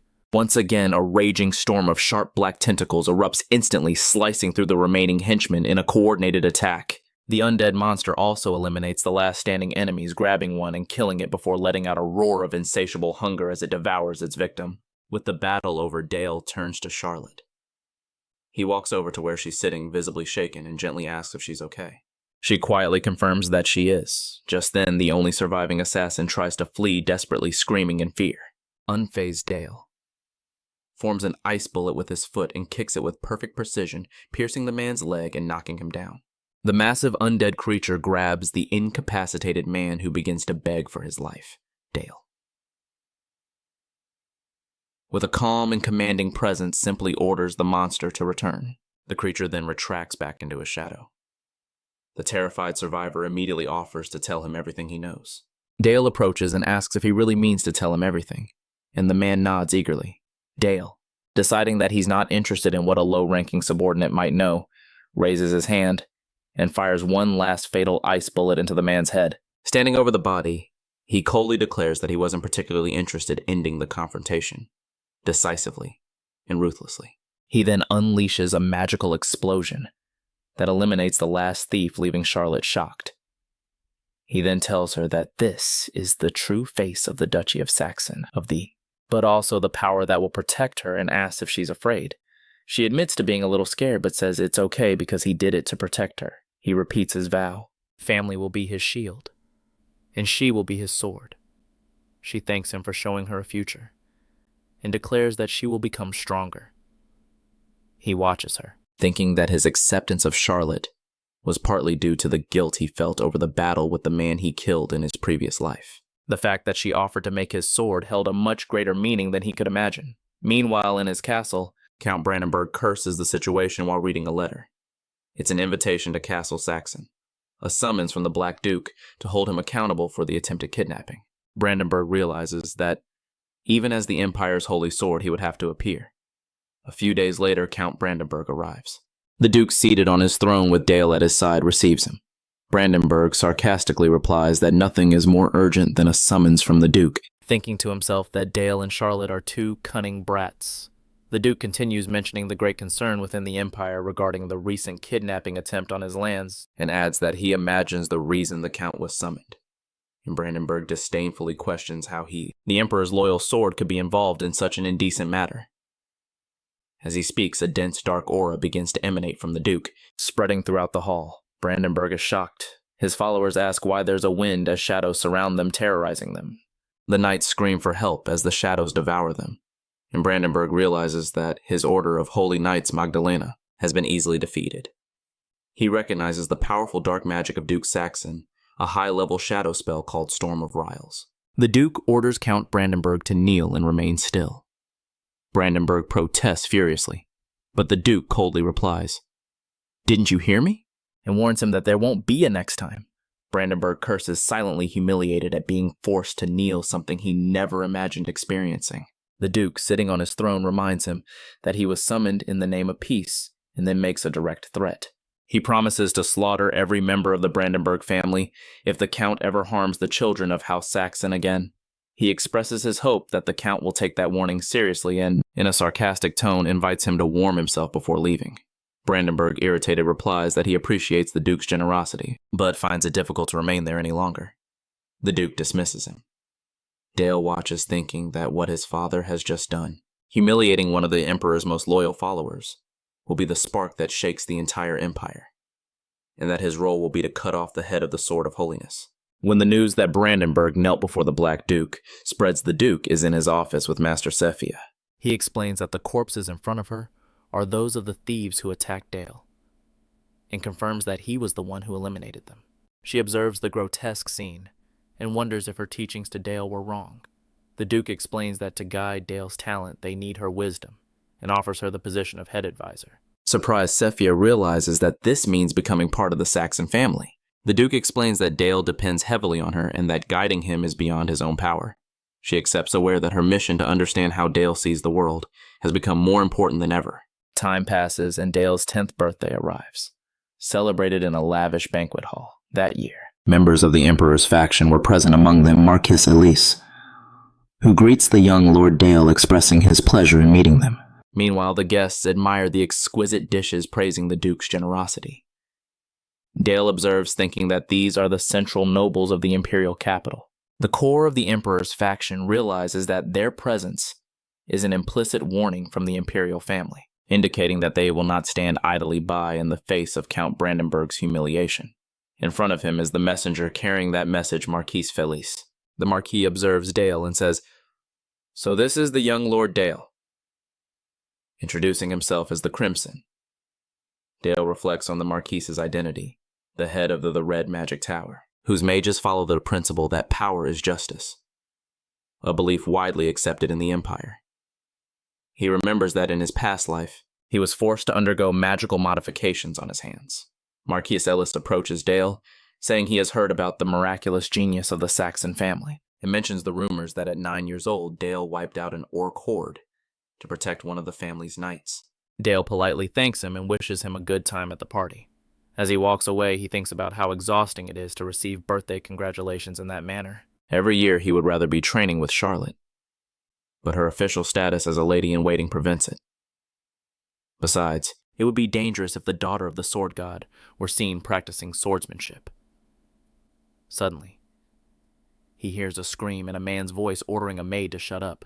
Dale follows the sound and finds a man assaulting a maid on the ground, who is begging him to leave her alone, reminding him that she serves the House of Saxe. The fat man yells at her, outraged that a mere maid dares to utter the Duke's family name. He mutters that it's better to have some fun with a girl than waste time at the party, and threatens to kill her if she resists. As the man orders the maid to submit, Dale intervenes coldly, asking what he thinks he's doing. The man Pietro is surprised and tries to justify himself, arrogantly asking if Dale has already had a woman since he's still young. He offers to teach him personally while holding the trembling maid Eve and threatening her with a knife. Dale ignores the provocation and reassures Eve not to worry. He thinks that since this is a class-based society, Noble would attack him, especially an imperial guest. Dale takes advantage of that hesitation and casts an ice spell, hitting Pietro and knocking him to the ground. However, Dale realizes that attacking the Emperor's representative isn't a good idea. Pietro gets up furiously, and Dale coldly orders him to kneel and apologize to Miss Eve, making it clear that she is a servant of the House of Saxe. Pietro protests, reminding him that he is there in the Emperor's name, and that insulting him to protect a mere maid is equivalent to treason. Dale interrupts him ironically. Does His Majesty the Emperor have a hobby of violating other people's maids? Pietro is shocked and accuses him of daring to say something so absurd. At that moment, Duke Alan Marquis Elise and the other guests arrive. Marquis Elise comments with a smile that this is an interesting spectacle. The Duke then asks his son, "What's going on?" Dale explains that Pietro tried to assault a maid from the House of Saxe. One of the nobles asks sarcastically if he is treating him with such contempt for such a trivial reason. Pietro seizes the opportunity and complains to the Duke. Dale interrupts him sternly, asking who gave him permission to stand up. He addresses the guests, explaining that the nobles of the imperial capital represent the Emperor. However, Pietro tried to tarnish the emperor's reputation by assaulting a mere maid, and for that reason, he could not tolerate such shameful behavior. The Duke laughs, commenting that the young lord's sagacity is a masterpiece and confirms that his words are absolutely correct. He adds, "How dare someone who represents His Majesty try to assault a mere maid?" He calls his assistant Laura and orders her to kill that insect. Pietro screams for help. Ellis launches a fire attack, and Pietro screams in pain as Lord Ellis declares that the words of the young lord are 100% correct, and that it is his duty to burn the insects who try to insult the imperial family and the empire. The Marquis concludes the scene by expressing his high hopes for the young lord's future. After the commotion died down, the emperor's men left, and peace returned to Duke Sax's castle. Later one morning, the maid Eve wakes up the young Lord Dale. He thanks her, noticing her hesitation, and asks if there is something she wants to say. Eve shyly expresses her pride in serving him. He wonders about her hesitation, thinking that even though he has been in this world for a long time, he still isn't used to so much respect. He understands the weight of the Sax name and will use everything he has to bring down the empire. Later, the Duke summons Dale to his office, saying that his recent actions have been strange. Dale surprises him by asking if he knew that if the hero from another world hadn't died, the Duchy of Saxe would have been his next target. The Duke, surprised, asks what makes him so sure. Dale hesitates, thinking that he heard in his past life that the Empire was conspiring against the House of Saxe. He explains that the Empire got rid of the hero, fearing that their house dog would get out of control. He adds that even though the hero defeated the Demon King, the Empire did not eradicate the darkness in the Demon King's lands. Instead, it ordered the Saxe family to reconquer those lands, forcing them to exhaust their resources. Dale concludes by saying that just as the Empire got rid of the hero, it will also try to eliminate the Saxe family. The Duke, impressed, asks, how did he know the hero was eliminated? Dale answers that it's just a guess, based on his readings as the official narrative, that the hero died. An honorable death seems illogical. Dale continues, saying that if his guess is correct, then the Empire's justice is nothing more than tyranny. The Duke, thinking that his son possesses the wisdom of the ages, asks for his opinion on what path the House of Saxe should follow. Dale boldly replies that they must destroy the Empire. The Duke, shocked, asks if he is aware of what he is saying. Dale clarifies that he isn't suggesting a rebellion now, but in 10 years. He explains that resistance forces still exist across the continent, and that many lords fear the Empire. He adds that the economy is shrinking, the banditry is increasing, and the scars of war are worsening. He suggests that until the right time comes, they must strengthen themselves by helping the resistance. He continues explaining his plan until sunset, and then asks for his father's opinion. The Duke laughs, saying that his son's talent is. San is immeasurable, and that he sees much further than he himself does. He expresses immense pride and says that from now on, they will treat him not as a child, but as the future head of House Saxon. Dale realizes this is the moment he has been waiting for, the right to wield the power of House Saxon. The Duke asks him to communicate his decision to the family. Dale smiles, reminding his father that he promised to treat him as an equal, and asks for permission to participate in the Tower's trial in Necropolis. The Duke, surprised, recalls that it is an extremely dangerous place where he could easily lose his life. He adds that it's still too soon for Dale, who hasn't even completed the third circle. Dale confidently replies that he will reach it soon. The Duke observes that reaching the third circle normally happens around the age of 20. Dale insists, explaining that that is a decision for him to make. His father in the House Saxon, he asserts that if he proves his worth through the trial, the Duke's status will be strengthened, and he will earn a trustworthy reputation. The Duke agrees, leaving the trial to his discretion. A few days later, they arrive in Necropolis. Dale yawns, thinking that maybe he has pushed himself too hard. The people in Necropolis watch them. Some wonder if the rumors about Dale being a magical genius are true, while others comment on his miserable appearance. Felix, the top graduate, declares that he is the one who deserves to win, not that weak kid from the duchy.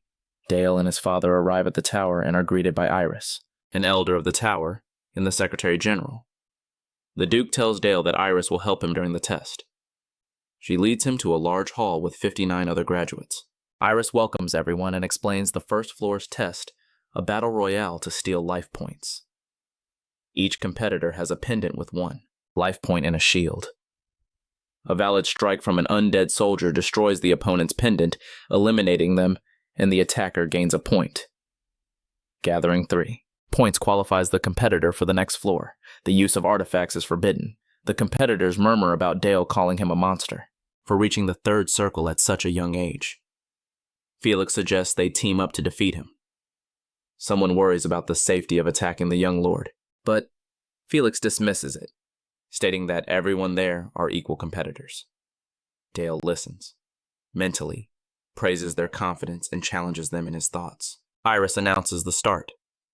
The competitors raise corpses as undead soldiers. Felix, noticing that Dale isn't moving, sends his undead soldier against him. He is shocked when Dale's undead soldier blocks the attack. Realizing Dale is using water magic, his soldier freezes and then shatters into pieces. Felix shouts, accusing him of cheating by using water magic. Dale calmly asks Iris if there is any rule that says the undead can only be strengthened with dark magic. Iris remains silent. Dale concludes that he is right. Felix orders his colleagues to block Dale's ice-enhanced soldier while they attack him directly. Dale thinks that since artifacts are forbidden, he himself will fight. He advances against the attacking undead, with Grace dodging and grabbing a sword. He hits one with a black magic reinforced punch, and then cuts down another with ease. One of the competitors is shocked at how easily his undead was destroyed. Felix notices that Dale's sword is no ordinary blade. Iris observes that Dale reconfigured the bones to increase its durability. He leaps into the air and brings the sword down on another undead. Felix is in shock, having lost all his soldiers.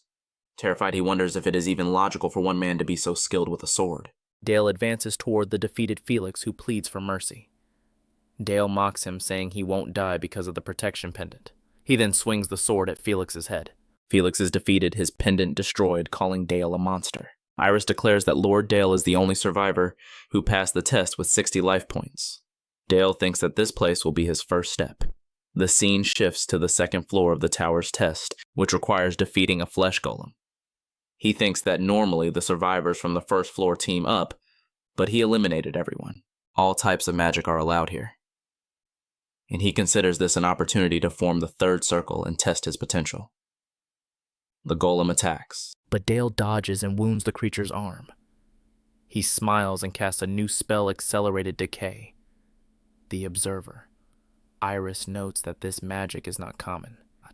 The golem's body begins to corrode, and Iris wonders why Dale chose to corrupt the target instead of dismembering it. Dale thinks about how biological warfare was a fundamental strategy in his past life.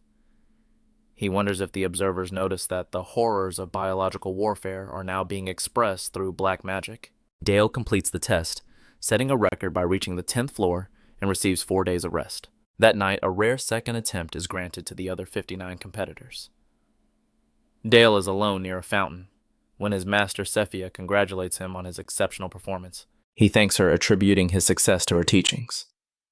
He then surprises her by asking her out on a date to the festival. Sophia accepts, thinking he is too young to understand the meaning of a date. They arrive at the festival in the city of Necropolis. Dale comments that the moon is beautiful tonight. He thinks about how hard it is to keep the conversation flowing. He reflects that the silence with Sephia was never awkward, as she always trusted him completely, and that is why he wanted to get even closer to her. He remembers when he reached the third circle and found the mindscape. He had to overcome his limits by releasing mana known as mana overflow. In doing so, he found himself in a strange place, his mental world. The world of enlightenment. His world was empty, and in that void, Master Sephia was the only one who reached out a hand to him. Back at the festival, Dale looks at Sophia and thinks that maybe that is why he desires the master who illuminated his world. He suddenly declares, "I love you, Sephia." She is shocked and asks what he said. He repeats his confession. Sophia smiles, hugs him gently, and says she is also very fond of him. A few days later, on the day of the 11th floor test, Dale thinks that nothing developed between them. He imagines she considered it just a childish crush. Iris explains that this time the test is a one-on-one magical duel, where the victor ascends to the 12th floor. Dale faces his opponent, who introduces himself as Albert Rosenin, a third circle master. He warns Dale that he will not go easy on him just because he is a child. Dale reflects on his thoughts. In this 11th floor test, the use of full magical power is allowed, and since the artifact restrictions were also lifted, the life point pendant doesn't fully guarantee the competitor's safety. Dale's opponent Albert thinks that now that the restrictions have been lifted, he will show Dale the crushing difference between them by using his full power. He warns him to be on his guard in this duel. He says he's nothing like the rookie academy graduates Dale imagined, and that the young lord's confidence ends here. He launches an attack with black arrows, firing a shower of magic arrows at Dale, challenging him to block the attack. He continues to taunt him, saying that confidence won't get Dale any further, and launches another wave of attacks. Dale gracefully dodges the attacks. He thinks that Albert cheated by casting a spell before the duel officially began. Still, no one interrupted the fight. He concludes that everyone is curious to see his skills. He thinks this is a world built on absolute merit, cursing the mages under his breath. As Albert seizes the opportunity, he shouts, ordering his creations to rise and swear eternal obedience to him, cheering on the bloodthirsty creatures of darkness. Dale watches the scene with boredom, thinking he feels embarrassed just watching it, wondering where his opponent learned that ridiculous chant. However, he admits that Albert's skill is better than that of the rookies.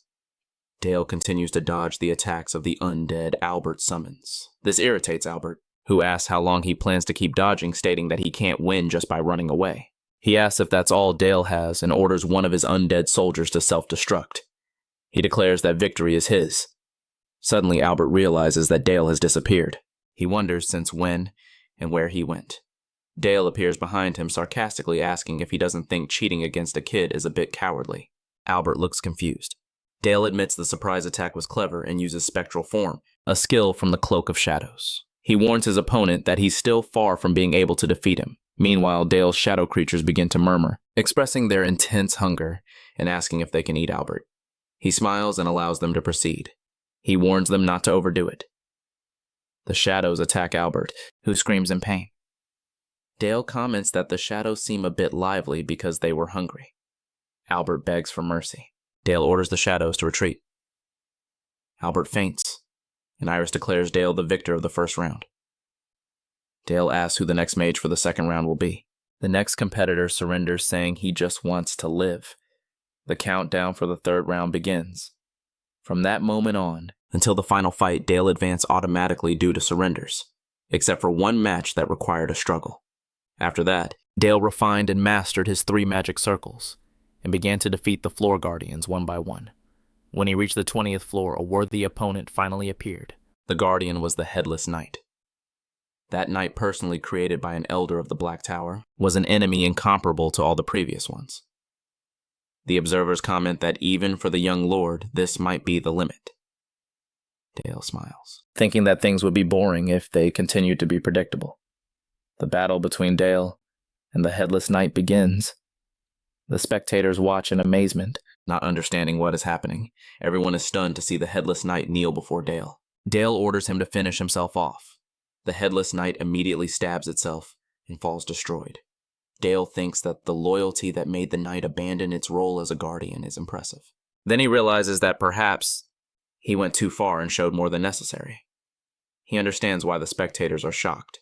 For a creation to betray its master, the elder of the tower, and declare loyalty to him was something unprecedented. Dale realizes that he had reached a level comparable to that of a Black Tower elder, something he didn't intend to reveal. He decides he's proven enough and that it's time to go back. He heads for the exit. The observers ask why he's leaving. He thinks that even though he could keep climbing, there's a line he shouldn't can cross. He realizes that if he keeps climbing, he will transcend the realm of monsters and become something incomprehensible. And so Dale's trial came to an end. With the end of Dale's trial, the tower's trials themselves came to a close, with the arrival of the tower master who declared his son Dale's test concluded. The entire Black Tower gave a military salute. Not just the noble families of Saxon, but all the mages of the Black Tower, including the elders. Everyone bowed before the Duke and his son. Thanks to Dale's overwhelming achievements, the entire northern region began to unify under the Saxon Duchy. In the Northern Empire, knights are shown fighting and celebrating young Lord Dale and House Saxon after successfully completing the tower's trial. Dale received an order from his father, the Duke, to lead a campaign against a horde of orcs. It was an absurdly heavy responsibility for a 10-year-old boy, but no one doubted his ability as a commander, as the rightful heir of the Black Duke. Dale gradually began to unify the entire northern region. Later, Dale informs his father that they eliminated 145 orcs. The Duke asks about the casualties among the knights. Dale replies that there were 3 minor injuries and no other losses. The Duke asks if he used magic to protect them. Dale denies it, stating that the merit belongs solely to the swords of House Saxon. The Duke smiles and praises his work. Sir Helmet comments to the Duke that the young lord is already accustomed to leading a knight unit the size of a regiment. Dale humbly responds that all the credit belongs to the teachings of Sir Helmet. Sir Helmet praises him, acknowledging that Dale has learned swordsmanship, strategy, tactics, and the art of war. He predicts that at this rate, the day Dale leads his own territory in a domain war is not far off. Dale smiles at the thought of a domain war, always ready to take on a new challenge. The scene shifts to Dale and Charlotte training. Charlotte shouts as she charges forward, and they rapidly exchange blows. The fierce clash between them continues. Dale ends the training session commenting that Charlotte's level has improved. A young Charlotte responds annoyed, saying that he talks about it as if it has nothing to do with him. He asks if he provoked her too much. She reminds him that he became a third circle mage and cleared the 20th floor of the Tower of Trials. She adds that since then, all she hears is constant praise for the young Lord Dale, and asks him if he isn't tired of it. He reassures her, telling her not to worry so much, and encouraging her by saying she'll get stronger too. He thinks to himself that considering Charlotte is only 10 years old, her talent is far from ordinary. Charlotte gets angry and yells at him not to treat her like a child. He replies that she is a child. She retorts that he's a child too. He smiles and says he's already an adult, referring to his awareness from his past life. Later, Sir Helmet begins a new lesson with Dale. He explains that today he will teach the hammer and anvil tactic, explaining that this tactic relies on the cavalry breaking the enemy's flank and encircling them, while the infantry blocks the counterattack from the enemy cavalry. He emphasizes that this is the key, and that the tactic's name is inspired by the process of striking metal on an anvil with a hammer. Dale concludes that this tactic is only possible thanks to the existence of the Black Cavalry. He thinks to himself that regardless of the world, the nature of war doesn't change much. He asks about Charlotte's training progress. Dale replies that her training is splendid, though not comparable to Dale's. He explains that the fundamentals of her swordsmanship have already taken shape, and that she will soon begin to learn aura techniques in the Saxon family sword style. But he mentions there is one concern. Dale interrupts him, guessing that the concern is about the compatibility between Charlotte and his sword style. The narration explains that just as mages refine mana into magic through their circles, knights can also refine mana and store it as aura through internal discipline. And just as mages form towers, knights form orders to pass down the legacy of their swordsmanship among them, the Black Cavalry, belonging to the Raven Knights Order of the Saxon family of the North, whose style is based on overwhelming power. The problem is that Charlotte's style is based on speed and agility. With her current talent, perhaps she might reach the ranks of the Seven Swords, but she will never reach the rank of the First Sword, the position her father held, or that of the person who was nicknamed the Sword of Flowers. Sir Helmet continues to express his regret that the Sword of Flowers style completely disappeared with the fall of the Night Kingdom. Dale wonders if that style truly vanished from the world, while Dale was building his reputation through arduous training and monster subjugation missions. Finally, the time came to test the results of that training. The Duke receives a messenger and is surprised by what he hears. The messenger confirms that the neighboring Baron Boker is claiming ownership of the Duke's copper mine and has formally requested a domain war. Dale thinks that although the borders in this world aren't perfectly clear, it's reckless for a low-ranking baron to challenge a high-ranking noble. The messenger adds that if the Duke refuses to cede the mine and accepts the war, Archduke Brandenburg has declared his support for the baron's claim, in exchange for a share of the copper mine's profits, and will not back down. In that case, Brandenburg will send his Order of St. Magdalena to support the Baron. Dale immediately understands what is happening, realizing that Brandenburg has not forgotten the humiliation he suffered at his father's hands, and that this is his way of retaliating and getting revenge. Dale's smile carried a sharp edge, a defiant gleam burning beneath his calm demeanor. His eyes shone with determination as his thoughts turned to a man, Count Brandenburg. "So this is your move, huh?" He mused silently, gazing at the distant horizon. Ever since that disastrous day years ago, the Count must have been drowning under the weight of humiliation, eager for redemption, and desperate to reclaim the pride he lost after being crushed by the Black Duke. But Dale understood better than most Brandenburg wasn't foolish enough to provoke an all-out territorial war. He was more cunning than that. He would choose a stage where the Duke himself couldn't easily intervene. A border zone where rules and honor mix, where the soldiers fight more for duty than for politics. A calculated trap. On the other side of the open field, Count Brandenburg stood before Duke Allen. His posture rigid pride. Contained beneath the surface, he bowed in formal respect, but his tense jaw and clenched teeth revealed the tension within. The air between the two was heavy, the pressure of old grudges and accumulated rivalries affecting everyone around them. In the midst of the silence, Dale stepped forward. The young heir's boots brushed softly against the stone, his steps firm and unwavering. When he spoke, his voice carried confidence and clarity. Despite his young age in front of his father, Duke Allen, he declared his intention to lead the charge alongside the Knights of House Saxon in the upcoming battle. For a moment, his voice seemed to echo throughout the hall, stirring murmurs among the nobles, but the response from his father came, harsh and final. Duke Allen's refusal was absolute. "It's still too soon," the Duke said, his tone heavy with the authority of a man who had faced enough wars to understand their weight. "You are not ready to command men in battle. Oh. Remember, Dale War is not a monster hunt." Those words hit him deeply. The fire in Dale's eyes died down. His shoulders tensed and his voice trailed off into the heavy air. The emotion he carried vanished, leaving only a quiet disappointment. Duke Allen turned away from his son and addressed Baron Grimbelt, his voice firm. "Once again, the mine will be protected," the Duke assured him. Baron Greenbelt bowed deeply, gratitude evident in his tone. "You honor us, my lord." Behind them, Dale remained motionless, consumed by conflicting emotions. The ambition he had nurtured for years now seemed distant, his father's refusal echoing in his mind. Later that night, far from the eyes of the court, Dale met with his uncle Helmet, the Duke's younger brother and one of the calmest men in the kingdom.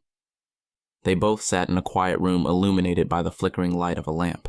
Frustration was overflowing in Dale. "Why doesn't my father see my worth?" he asked, clenching his fists on his knee. "I trained harder than anyone. I could outperform any knight on the field if he would just give me a chance." Helmet listened patiently, his expression calm. "You shouldn't dwell on his decision," he said after a moment. "There must be a reason behind it. Your father doesn't refuse without cause." Dale looked away, bitterness pressing on his chest. But before he could speak again, Helmet picked up something carefully wrapped in cloth beside him. "Then let's learn something together," he said. He deftly unwrapped the package, revealing an ancient board covered in carved squares and figures of soldiers, knights, and machines of siege. Intrigued, Dale moved closer. It looked like chess, but different, more ancient and laden with meaning. As the pieces were arranged, understanding grew in Dale. This wasn't just a game, it was a representation of war in its purest form. His eyes shone with interest. "Do you know it?" Helmet asked. Dale nodded. "I saw it once in an ancient book." Helmet's surprise turned to pride. He explained that the game was based on real conflicts used to study tactics, strategy, and foresight. Each move mimicked battlefield decisions. "If we play and discuss each move," he said, "you will understand what it means to command not the glory, but the responsibility." Before Helmet could continue, the determination in Dale reignited. "That's it," he declared, grabbing the board firmly. "Wait, Dale." Helmet tried to warn him, but the boy was already running down the hall. Moments later, Dale entered the Duke's office holding the board. He stood before his father and spoke with conviction. "Father, give me a chance to prove my worth through this." Duke Allen's eyebrows rose. "Through a game?" Dale nodded. "The war is not fought with swords alone, it is fought with strategy. If I win, permit me to lead in the coming battle." Helmet entered right after panting. My lord, Forgive the boy's impulsiveness. I will speak with him. Let him play, Duke Allen interrupted, raising a hand. Helmet stopped in surprise. The Duke's expression, though severe, had a slight glint of curiosity. If you win, he said slowly, you may have what you desire, but if you lose, you will abandon this desire for war. A flame was rekindled in Dale's chest. He bowed deeply, his voice firm. Thank you, Father. Then begin, said the Duke. The game began in silence. Servants and knights gathered, watching the young heir face his father. On the board, each move was precise and calculated. A clash of minds, not of swords. Dale's hands moved with confidence, perceiving patterns that others did not notice, anticipating his father's strategies, and counterattacking with calm and precision. One round passed, then another. At the end of the third, the result was undeniable. Dale triumphed in 2 of the 3 games. Helmet stood motionless, stunned, the incredulity evident on his face. The Duke had even given his son more troops and better terrain, and still Dale won. It was a victory impossible to ignore. When their gazes met, Dale's voice came out low but firm. You promise, Father. Duke Allen let out a brief laugh filled with surprise and approval. When did you learn this game? Dale smiled slightly. I found the rulebook in the library a few years ago and studied alone. It was a lie. He had learned it by instinct through constant observation and reflection, but he could not reveal that. His talent and his capacity for assimilation were unusual even for him. Duke Allen only nodded. A promise is a promise, and in the name of House Saxon, I will fulfill it. I grant you command, he declared with solemnity. Helmet blinked. I'm speechless. My lord. But the Duke's voice left no room for discussion.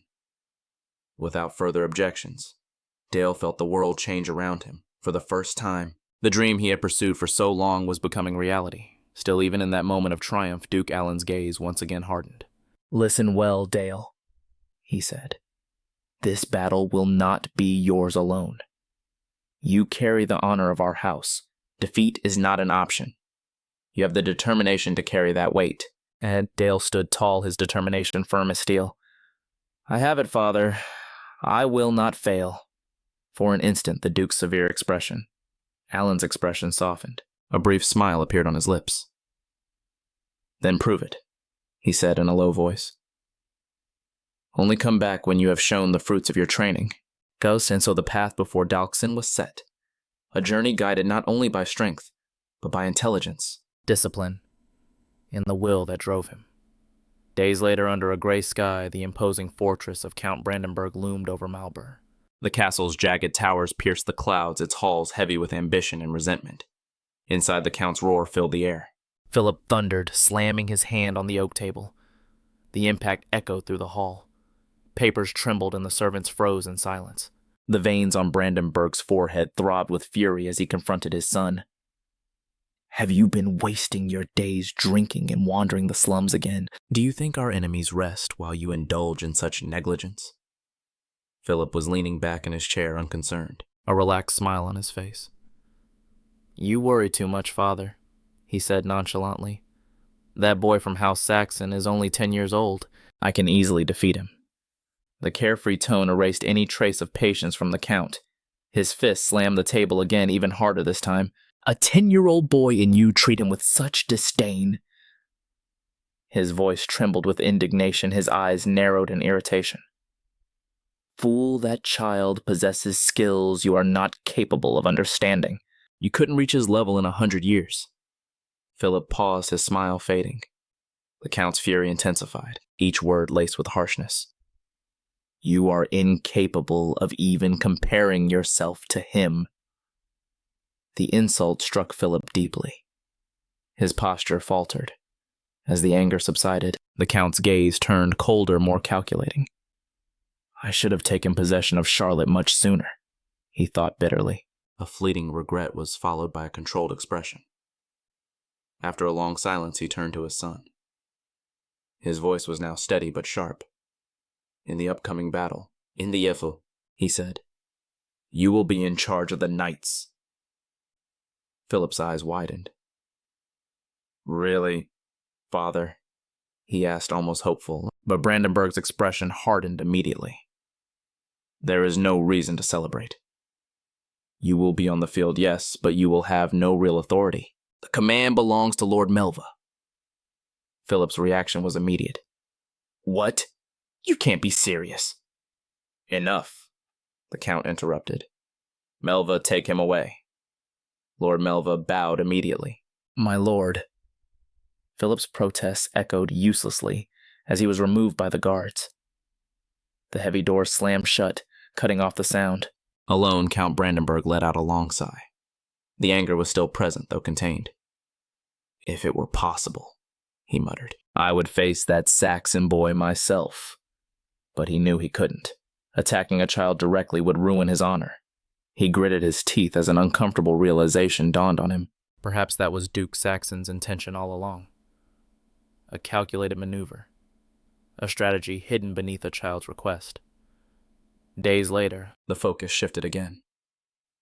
At Grenbell Castle, the dawn light illuminated the walls with golden hues. The atmosphere seemed charged with expectation. Soldiers lined up in flawless formation, their armor reflecting the light of the overcast sky. Nobles and officers conversed in small groups, watching the main gate. Baron Grenbelt adjusted his coat, visibly nervous as he waited. Every sound seemed to resonate with greater intensity. When Dale finally appeared, a murmur ran through the courtyard. The young lord walked with a steady gait, his posture upright, his gaze confident. Baron Grenbelt stepped forward with a restrained smile and bowed. Your presence here brings us great assurance, my lord, he said, his voice trembling slightly. This gives us hope for victory. Dale inclined his head in acknowledgement. Thank you. But behind the pleasantries, discreet comments spread among the nobles. He's just a child, one muttered doubtful. Does he even know how to wield a sword? Another replied in a skeptical tone. We shouldn't expect much. However, a third, more cautious voice whispered, There are those who say he is a prodigy. Perhaps we should watch before we pass judgment. Laughter mixed with unease. Baron Grenbelt forced another smile, though his heart was pounding. Someone so young. Could he really command soldiers in a real battle? Even with the Black Cavalry at his side, Dale was still only 10 years old. The thought gnawed at the Baron's nerves. Trying to regain his composure, he bowed again. My lord, a banquet awaits you. The cooks have prepared. Shen prepared a banquet in his honor, but Dale immediately shook his head. There's no time for that, he said, his voice cutting through the murmuring like a blade. The murmuring ceased instantly. Baron Grenbelt blinked in surprise. My lord? Dale's eyes hardened with absolute focus. In a single motion, he unsheathed his sword. The steel gleamed under the pale light, not as a threat, but as a command. First of all, Dale said in a firm and strong voice, I want to inspect the soldiers. His gaze locked onto the Baron. Tell me among your men who is the strongest. The courtyard fell silent. Even the wind seemed to hold its breath. In that instant, it became clear that this was no ordinary child. It was the beginning of the legend of Dale Saxon. Dale pointed the sword at the man whose entire body trembled under the weight of the prodigy's gaze. Keeping his voice steady, Dale asked, I have just one more question. Among the knights under your command, who is the strongest? Before the steward could answer, a red-haired knight stepped forward. With exaggerated confidence, he said, That would be me, young master. No one here was born with the ability to defeat me. He maintained a firm smile, although his posture had revealed his arrogance. Dale's eyes sharpened at the knight's arrogance. A moment later, he moved the sword away from the steward and spoke with controlled calm. It seems you all doubt my ability. You doubt me because I am a 10-year-old boy put in command of an important battle without prior notice. He drove the sword into the ground and continued with clarity. Fine, I also have my doubts about the knight standing before me. The most direct way to resolve them is with the sword, don't you think? The red-haired knight gripped his sword tighter. His expression hardened instantly. Dale simply concluded, A commander must know if his men are truly prepared. Without hesitation, the knight replied, "Very well, young master." Prepare yourself. He pointed the blade at Dale, formally issuing the challenge. I will test the steel of the born sword in my honor as a knight. Dale held his gaze without flinching. Shortly after, the two stood face to face, ready for the duel. The surrounding knights gathered eagerly. To witness the confrontation, Dale glanced at the red-haired knight and spoke calmly. You've heard of my sword, right? The red-haired knight nodded briefly. Inwardly, Dale noted his reaction. So he really does know it. Behind the knight's confident expression, conflicting thoughts were emerging. Where does this kid get so much confidence? Does he really have an ace up his sleeve? He lowered his stance, tightening his grip on the sword's hilt. With a quick leap, he closed the distance. His advance was swift, charged with anger and dark energy. His sword descended upon Dale, exploding with force as he unleashed the hidden power it carried. The knight's eyes flew wide open. The instant his strike collided with something unexpected. The blade was stopped not by steel, but by the dark energy swirling around Dale's sword. Dale held his position firmly, his expression calm and unshakable. The knight attacked again, but every blow was parried with precision by Dale's movements. The red-haired knight grew increasingly frustrated. How is it that his sword isn't even infused with aura? He knew that only high-ranking knights and could form an aura blade. So why wasn't Dale using it? If that was his true level, then he had to respond in kind. Determined, he gathered his own dark aura. The air around him trembled as he released more power, filling the area with a dense darkness. Dale raised his hand, invoking the Necromancer ability that writhed within him. A black magic circle formed, glowing faintly within the swirling fog. As he prepared to release it when the incantation was finished, the darkness intensified, moving unnaturally. The red-haired knight froze in shock. What is that? Before anyone could react, a purple-hued energy expanded, abruptly. Particles of that power gathered and shot towards the red-haired knight in a relentless sequence. He tried to block every attack. I can't stop this, he muttered, struggling to maintain his stance. Dale, for his part, molded his mana into a defensive barrier, preparing for any counterattack. He considered using a specific skill, one he didn't like. But the moment he activated it, his eyes widened in surprise. How is this possible? A heavy blow broke the tension as the knight fell to the ground. Pain shot through his body as he screamed, Sir B. The fallen man groaned, trying to get up. Are you all right here? He forced out through gritted teeth. Dale remained motionless for a moment, gripping his sword. The surprise on his face was unmistakable. Is he really weak? He murmured, unable to hide his shock. Is he for real or just a fraud? He fell so easily. Suddenly a man stepped forward and shouted in shock. Young Master Dale, what is going on? You incapacitate one of our elite knights right before a major battle. Dale gritted his teeth, irritation burning inside him, but he maintained his composure as he replied. Then he turned to the red-haired knight, trying to console him. You did a good job. Do you understand your situation? Dale's expression hardened. With such insufficient skill, the Green Belt forces would only slow us down in the coming battle. Did you plan on just watching while House Saxon did all the work? The squad leader looked at him in disbelief. What are you saying, young master? The red-haired knight, still shaken, slowly raised his head with a pained expression. Yes, if that knight is the strongest you're so proud of. His voice broke, filled with humiliation and confusion.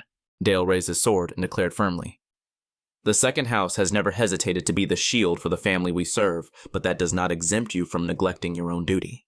Wright gritted his teeth, his anger evident, but Dale continued without pause. The knights of our duchy will serve as your sword.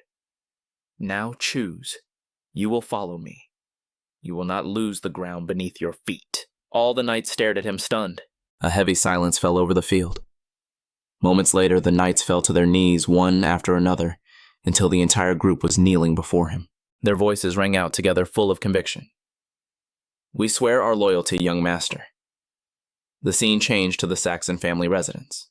Inside the mansion, Dale's mother covered her mouth as tears streamed down her cheeks upon hearing the report. When the messenger finished, Duke Saxon looked at his wife and spoke gently. "There is nothing to worry about." He placed his hand on hers and added with confidence, "That boy possesses more than we can imagine." Duke Saxon comforted his wife and spoke with serene pride. "When Dale grows up, the things he will witness will be beyond anything I can imagine." A faint smile appeared on his lips. "One day our son will become the ruler of this world. But far from home." Dale slammed his hand on the table, frustration overflowing in his thoughts. "It's hopeless. I'm nothing more than a frog trapped at the bottom of a well. Only now do I realize how vast and unforgiving the outside world is." He recalled the man he despised and muttered under his breath. Of course, the chosen ones of the Holy Swords had to intervene in this territory. The next day, rigorous training began. The red-haired knight fell to his knees, panting heavily. "Please stop. It's still too early for this." Around him, knights were collapsing to the ground from exhaustion. "It's too much," another shouted. "We're falling apart here." Dale watched from his chair and spoke coldly. "Get up, you weaklings. And you still dare to call yourselves Knights of the North?" The red-haired knight winced. "I'm injured. You haven't done anything to warrant a complaint," Dale replied without a hint of sympathy. Then he gave his order. "Sir, Red teach the Grimbelt Knights everything starting with endurance training. They are not qualified."